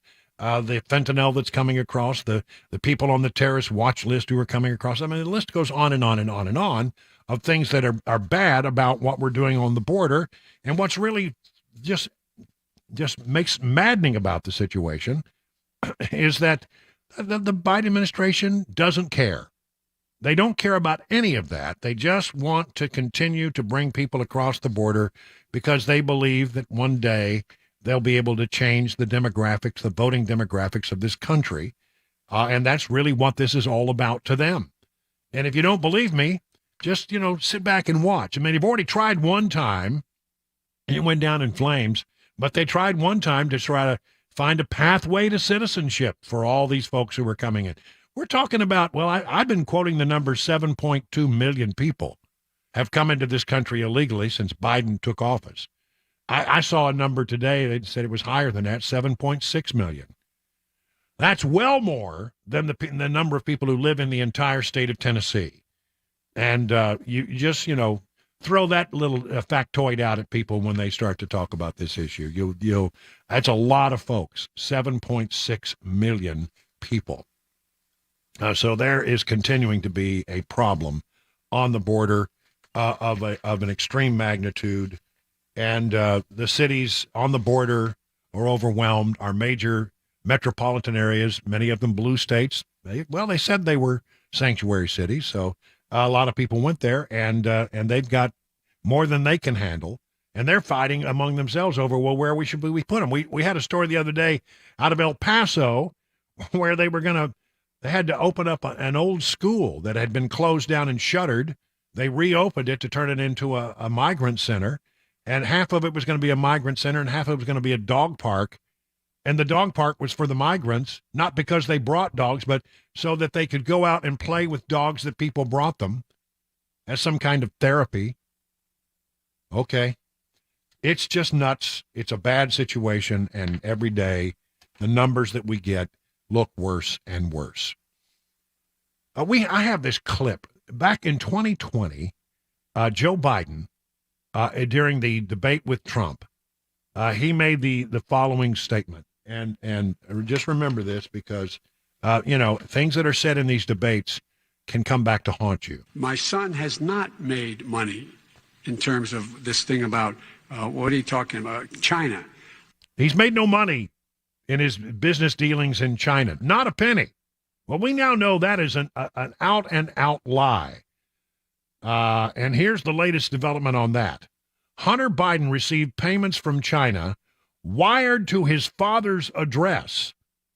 House Committee on Oversight and Accountability Chairman James Comer subpoenaed and obtained 2 bank wires revealing that Hunter Biden had received payments from Chinese nationals that were sent to his father, Joe Biden, who was then running for president. The wire transfers, upwards of $250,000, were made in July and August 2019 from Beijing and listed the president's Wilmington, Delaware home as the beneficiary address in both cases. In 2020, Joe Biden told Americans that his family never received money from China. We've already proved that to be a lie earlier this year, he said at the time, and now we know that the two wires originating from Beijing listed Joe Biden's Wilmington home as the beneficiary address when he was running for president of the United States, said Comer. Both wires were sent to Hunter Biden from Jonathan Lee, a Chinese national and a CEO of the investment fund BHR. When Joe Biden was vice president, he spoke on the phone and had coffee with Jonathan Lee in Beijing and later wrote a college letter of recommendation for his children, says Comer. The New York Post found that soon after leaving his post in the Obama administration, the former vice president had written college recommendation letters. Wow. So he says it never happened. It happened. His son got a lot of money from China. And it was being sent to the address where Joe Biden lives. I guess Hunter was living there. You know, maybe he was hanging out in the garage with the Corvette and all of the secret documents. I don't know. Here's another story with regard to China, this one from FoxNews.com, and this one makes me mad. The DOJ ordered Hunter Biden investigators to remove any reference to Joe Biden in a FARA probe warrant. A FARA is the Foreign Agents Registration Act, which means that if you're a foreign agent, you have to register. And they've used this successfully to crack down on a lot of people over the years. And apparently, the Department of Justice was in the process of sending, I guess, subpoenas to Hunter Biden. And here's how it goes. Former Acting Attorney General Matt Whitaker. Let me start again. The U.S. Department of Justice ordered FBI and IRS investigators involved in the Hunter Biden probe to remove any reference to President Joe Biden in a search warrant related to a Foreign Agents Registration Act probe, new documents released by the House Ways and Means Committee reveal. Committee Chairman Jason Smith led a vote Wednesday to release new documents provided by IRS whistleblowers Gary Shapley and Joseph Ziegler that corroborate their initial testimony to the committee and reinforce their credibility and their high esteem among colleagues. The Biden administration, including top officials of the Justice Department, lied to the American people and engaged in a cover-up that interfered with the federal investigators and protected the Biden family, including President Biden himself, the committee said. One document released Wednesday was an August 2020 email sent by Assistant U.S. Attorney Leslie Wolf, in which she ordered investigators to remove any reference to political figure number one from a search warrant. Subsequent documents released Wednesday revealed that President Biden was political figure number one. And as a priority, someone needs to redraft the attachments. She said, please focus on FARA evidence only. There should be nothing about political figure one in here. They were running interference at the Department of Justice. The document released Wednesday, reviewed by Fox News, says without any doubt that political figure number one is former Vice President Joseph Robinette Biden Jr. Wow. Man, when they talk about the deep state is real. It is there, and it is real as it can be. Unbelievable. Let's see if I got time for one more. Yeah. Retailers, we're rather jarring. I'm sorry, we're moving to a different topic. Retailers lost $112 billion in an organized crime wave. Unprecedented levels of theft. Big box retailers such as Target and Kroger, as well as dollar stores, have sounded caution over increasing inventory theft and organized retail crime. In 2020, inventory shrink as a percentage of total resale sales was about $112 billion, up from $93 billion in 21, and we don't even have the numbers for this year. Retailers are seeing an unprecedented level of theft. Have you seen these pictures out of Philadelphia? where there was a flash robbery, a flash mob robbery of an Apple store. And they're literally running into the store and they're grabbing up handfuls and handfuls of iPhones that were on display in the store. I mean, there's no telling how much money that they walked out of that store with. And that wasn't the only one. There were several stores that were hit. There was a Lululemon that was hit. There was another store. What was it? Gucci or what was it you said, Chris, Foot Locker. earlier? Foot Locker. Oh, they were going for shoes. Yeah. Going and it was hit. I mean, and the police, there may be 30, 40 people that are involved in these flash robberies, and police can get one or two of them when they arrive on the scene. They got one or two. So a lot of people got away with it. But this is what's going on in America right now. Can you imagine trying to run a company where you're losing, billions of dollars to what they call inventory shrink or theft? Retailers are seeing unprecedented levels of theft coupled with rampant crime in their stores, and the situation is only becoming more dire, said the Vice President for Asset Protection and Retail Operations at the National Retailers Foundation, David Johnston. Retailers are either being forced to close specific stores. Yesterday, we told you that Target was closing 9 stores, all from West Coast blue mayor-run cities, where they're not enforcing the law and the theft has just become intolerable. What in the world? Here it is, 20 people arrested. Of all the people that were involved in this, they arrested 20 people in Philly. And among the stores that were looted, Foot Locker, the Apple, the Lululemon, and had nothing to do with peaceful protests that took place earlier. He argued that those involved in looting used the protest as an excuse to engage in criminal behavior. There apparently was some kind of protest that may have spiraled out of control. We in Nashville know a bit about that, don't we? 20 minutes now past the hour of 6 o'clock.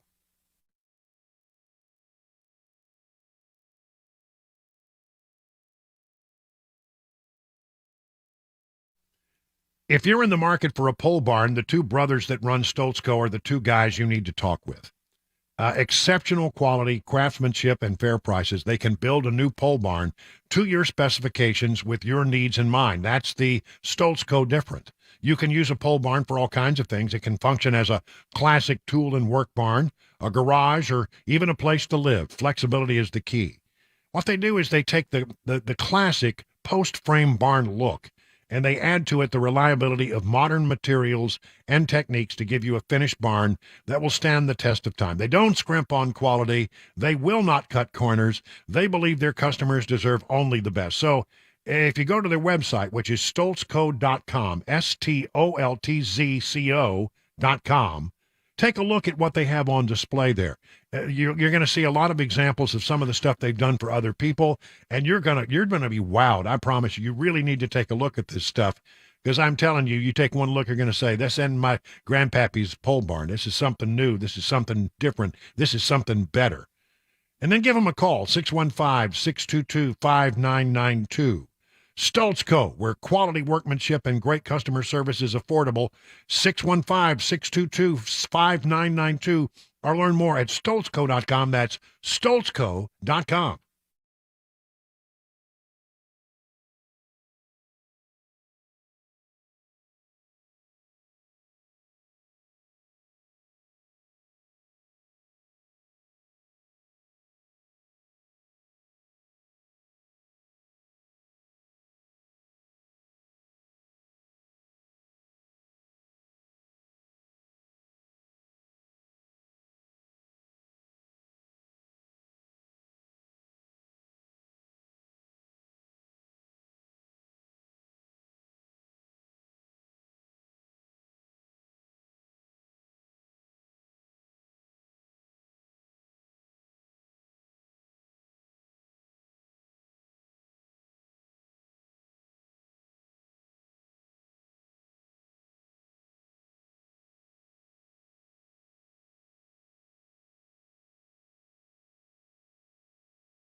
It's 25 minutes now past the hour of 6 o'clock on Super Talk 99.7. I'm Brian Wilson. And, at Simi Valley at the Reagan Library, a big debate tonight on Fox among the candidates who are also running for the Republican nomination. I mean, I keep coming back to that. It reminds me of that show, Whose Line Is It Anyway? Because they had a line there they always open the show with. Welcome to Whose Line Is It Anyway? The show where everything's made up and the points don't matter. That's sort of what it feels like to me. I mean, what is the real importance of tonight's debate? You've got these guys. I mean, you got DeSantis and Ramaswamy and Nikki Haley. You've got Burgum from he's from North Dakota.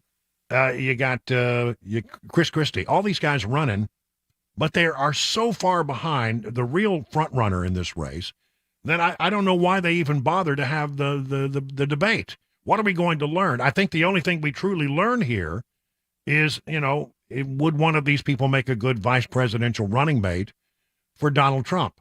I did some research. Donald Trump in California, where this debate is taking place, leads the nearest closest competitor for the Republican nomination by 34 points. Who on that stage is going to catch up with Donald Trump? Iowa, the first place that they go for, the whole process, the Iowa caucuses, that's where it starts. Trump leads DeSantis by 30 points, and everybody else is behind DeSantis. New Hampshire, it's 37 points. Nobody on that stage is likely to make up 30, 40, or, in the national numbers, if you look at the national numbers, Trump leads everybody else by about 42 points. So nobody on that stage is likely to make up that kind of ground. It would be unheard of in the history, in the annals of politics. Nobody has come from that far behind that I can recall. Give me an example if you've got one, because I can't think of one. Now, it's early, and, who knows what's going to happen, but it feels right now like this is a debate that doesn't matter. It's a debate that doesn't matter as far as who's going to be the nominee. By and large, it seems that about 75% or maybe 65% of Republicans have made up their mind about who they want to nominate, and it's Donald Trump. And they're not interested in looking at other options. So I think this is really more of a beauty contest to find out who might have the chops to be a good running mate for Trump. He has said positive things about Ramaswamy and Tim Scott. He has said positive things about others who really aren't on the stage. But Nikki Haley is it's sort of an interesting thing that happens with Nikki Haley. When you look at her numbers, you sort of drill down on the internal numbers for her. She seems to have a following that attracts to both Republicans and moderates. And she did serve in Trump's cabinet. There's no doubt about that. And I think they left on good terms. I don't know of any other bad blood between the two. So that would be a smart one, because if you got Haley on your team, you might possibly pick up a greater number of independent votes who like her. It's a stretch. Most people vote for the person at the top of the ticket and don't pay much attention to who's running second place. That is not true when it comes to Joe Biden, by the way, though. Joe Biden is so weak and so old and feeble, and he stumbles and he mumbles and he bumbles his way through all of the events that he has. I mean, every single time without fail, he does something dumb.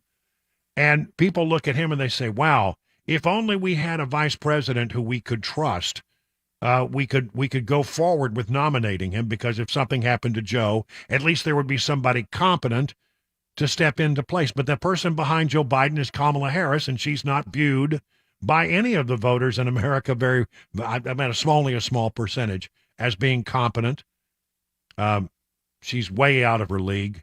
And so Democrats are really finding themselves in a real bind. What are they going to do? What are they going to do? But we'll watch tonight. I mean, I will watch it, and we'll bring you some sound from that debate tomorrow. But again, I have to just, let's manage our expectations. Nothing that happens on this stage tonight is likely to change the outcome for Republicans. Republicans overwhelmingly seem bound and determined they're going to nominate Donald Trump to be their nominee. And no matter what happens in the courts, no matter what happens with all the cases that are pending, they have made up their minds. Donald Trump is the one they want to see run again as their standard bearer. And nothing seems likely to change that. 30 minutes now past the hour of 6 o'clock.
Busy bee, when you need heat or cold AC. And you know what? This time of year, you might need either one. You really could. You might at night, it gets a little cool. You might need the heater. During the day, you need the air conditioning when it gets warmed up like it has been.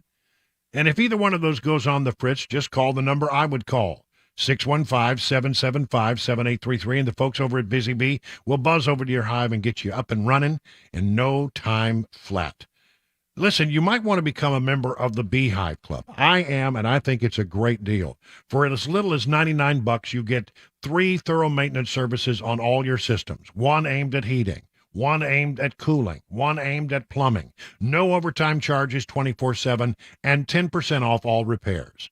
Busy Bee Plumbing, Heating, and Cooling is your official Rude Pro partner. For satisfaction guaranteed, just call Busy Bee Plumbing, Heating, and Cooling, 615-775-7833, or online at busybeehvac.com.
It is 37 minutes now past the hour. We're down to it now. We just have about, a little over 22 minutes to go before we hand it over to Mark Levin, the great one.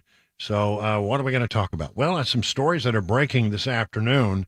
I talked about this the other day, how around the country, a lot of major cities are finding that they have a lot more vacancy in the downtown area when it comes to office buildings, et cetera, than they expected to have.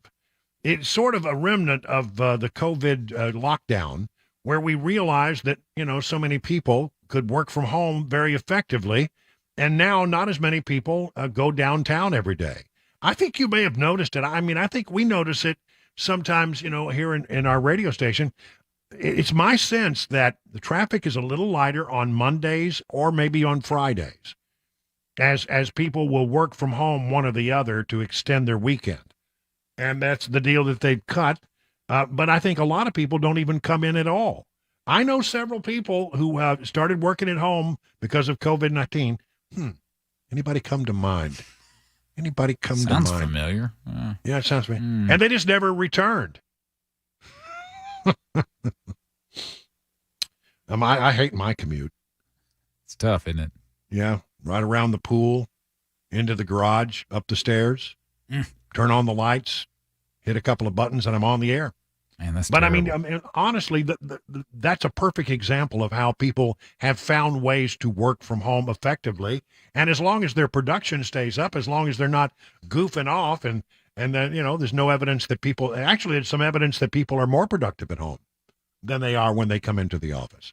The office, you get caught up in talking to people and hanging around the water cooler, going down to get coffee, and, when you're home, you just get it done, I think there's something to that. But anyway, now it's happening in Nashville as well. From WKRN's website this evening, rents in Nashville appear to be turning. The vacancy rate is in double digits, which is the highest in 20 years, and the downtown core has taken a bigger hit. News 2 took a look at the empty units and what it meant, and here's what it is. The current numbers are proving that it's a situation. According to real estate data firm CoStar, Nashville's overall city vacancy rate is at 10.8%. In the downtown area, it's as high as 17.5%. Absolutely, they overbuilt for what the need was. The vacancy is just building and building and building, so every single month there's more and more vacancy. These vacancies are forecast to climb even higher, as 22,000 units are in the pipeline under construction. They're still building, and they don't have anybody who's going to fill those offices. This, according to new data from Matthews Real Estate Investment Firm, means it's a great time to rent for some folks. I see a lot of months where they have 10 weeks or maybe 3 months free before you have to start paying anything, describing the lease terms and the deals that are now available in Nashville. There's a lot of opportunity for people to capture deals and even push back on what they've been offered. You should negotiate. It's a soft market in the multifamily downtown, but I think also in the real estate for office workers. 2 years ago, 1 out of every 20 apartment buildings was offering a deal. This year, many more apartments jumped on the incentive train, 1 out of every 3. So there you have it. I mean, downtown occupancy, but we're talking not only just apartments, we're talking, office supply, etc. But if you want to live downtown and you want to get an apartment downtown, it sounds like this might be a good time to consider that. Well, I lived downtown for a while. I loved it. It was great. I like living in Watertown, though. Tennessee Governor Bill Lee says he's open to rejecting $1.8 billion in federal school funding because he says the government overreaches. This is something that's going on right now. Cameron Sexton, Randy McNally, the Speaker of the House and the Senate, have appointed a 10-member working group to review how federal education funding is used and to find out what the restrictions are. In other words, when federal money comes your way, there are always strings attached. We may not agree with those strings here in Tennessee. They may be trying to impose things upon us that we don't want, And the question is, given the fact that the state has a pretty healthy surplus, could we replace the $1.8 billion and then not have any strings? Do it the way that we want to do it without any federal interference. I love the concept, and apparently the governor says he's open. He says, I'll be very interested in whatever options they come up with. I think what the state has to do is look at what is the best way to spend taxpayer dollars, not in the short term, but in the long term. Federal education funding that Tennessee receives supports Title I, IDEA, and other federal programs. And so the governor says the federal government has too much overreach, time and time again. And that's what prompts states like ours to look at ways that can be done. This story this evening in the Tennessean. Home prices have surged to an all-time high. This is really hard to understand. Mortgage rates are up, and people can't afford, because the interest rates are so high, to buy homes. So you have more, what do you call it? The word is escaping me. You've got inventory, more inventory than that you normally would have, because interest rates are high and people can't afford to buy homes. So you would think with a lot of inventory on hand, the prices would go down. Doesn't seem to be the case. They're up slightly, about 0.1%, over 1 year to year. The 20-city house price index is considered the gold standard. Within the 10-city national index, house prices have reached all-time highs in July. So they're still very high. I mean, the value of homes has not gone down. At least they have not gone down yet. That's interesting. I don't know why that would be the case. This is one of those weird things that seems to defy the immutable laws of supply and demand. When there's a lot of something, the price is low. When there's not much of something, the price goes up. Now we've got more inventory than we've had in a long, long time, and the price still continues to climb. Not at the same rate we saw before, but it is continuing to grow. There is one bright spot if you want to make a long-term investment right now, and that's 10-year Treasury yields. They have reached levels not seen in more than 15 years. So if you got some time before you retire, the benchmark 10-year Treasury yield rose Wednesday, reaching its highest level in more than 15 years, as traders weighed fears of persistent inflation and tighter monetary policy for longer than lasted. 10-year Treasury will now pay you at 4.5, almost 4.6%. It had risen, Tuesday, the highest level since 2007. Now it's even higher than it was now. The 2-year Treasury yield is now at 5.1%. That's not too bad. If you know you can, you got some money that you'd like to place somewhere, getting it, a guaranteed 5% is not bad. So that's something to look at if you've got a little money to stick back, perhaps. Commerce Department reported Wednesday morning that orders for durable goods rose 0.2%, topping the 0.5 decline expected by economists. So the economy, boy, I'm telling you right now, I don't see a good positive change in the economy for some time now. It all has to do largely with the fact that I think inflation's going up because gas prices are going up today. I mean, Brent crude selling for almost $100 a barrel. West Texas Intermediate selling for $94 a barrel. We had a story yesterday that said that oil could go to $150 a barrel, which means gas prices, diesel prices are going to be very, very high in the foreseeable future. That causes inflation. And, the only way you can tamp down inflation is to continue to raise interest rates. So interest rates could well go up again and again and again. And I don't see this whole inflation thing getting under control anytime soon. Maybe I'm a bit more of a bear than most, but I really don't think so. We'll see. I'm not an expert, but I'm telling you, the law of supply and demand pretty much explains a lot of what goes on. And then, let's see. I love this story. A NASA astronaut now holds records for the longest U.S. space flight, returning to Earth today. but the feat did not come voluntarily.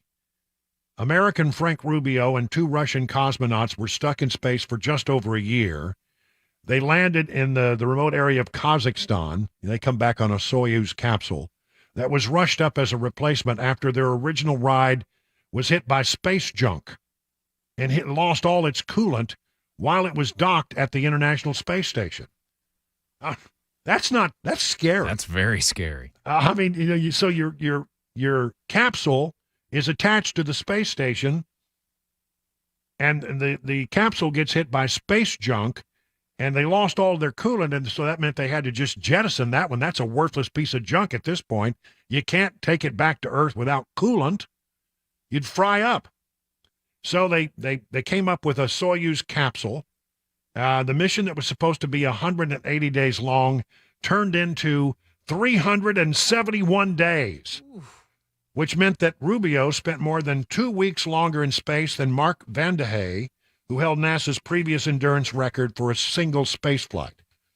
Just last week, Rubio said he would have declined his space mission had he known he was going to be in orbit so long. I mean, I think it's grueling to be up there. I mean, it must drive you a little crazy after a while. 180 days, yeah, I can do that. But, now we're talking about way more than that. 371 days, more than a year in space. Wow. They asked me up front before you start training, because you do train for a year or 2 years before your mission. If they asked me, I probably would have declined. That's only because of family things that were going on this past year. Well, I get that. He probably enjoyed the work. I mean, if you're an astronaut, you want to be in space, don't you? But apparently he's missed a lot of family things, and that's what he regrets. Yeah. Had I known that I was going to miss very important events, I would have said thank you, but no thank you.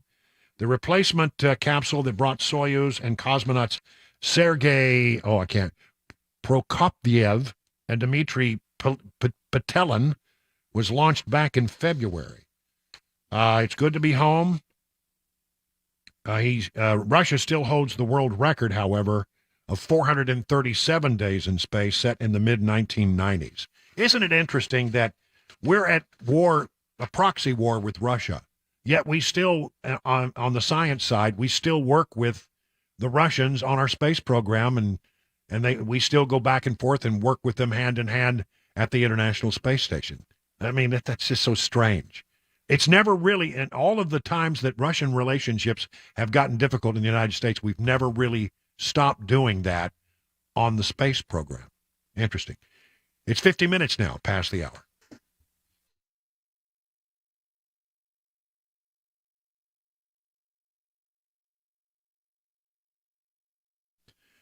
You got a problem with your foundation or maybe some waterproofing issues at your house? Call the folks I would call USS, United Structural Systems. They've been around for, some 25 years, and they have 25,000 satisfied residential customers.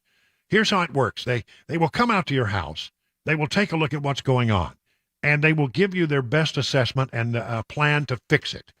If you like the plan, you go along with the plan. You don't pay a penny until the job is done, and you are completely satisfied.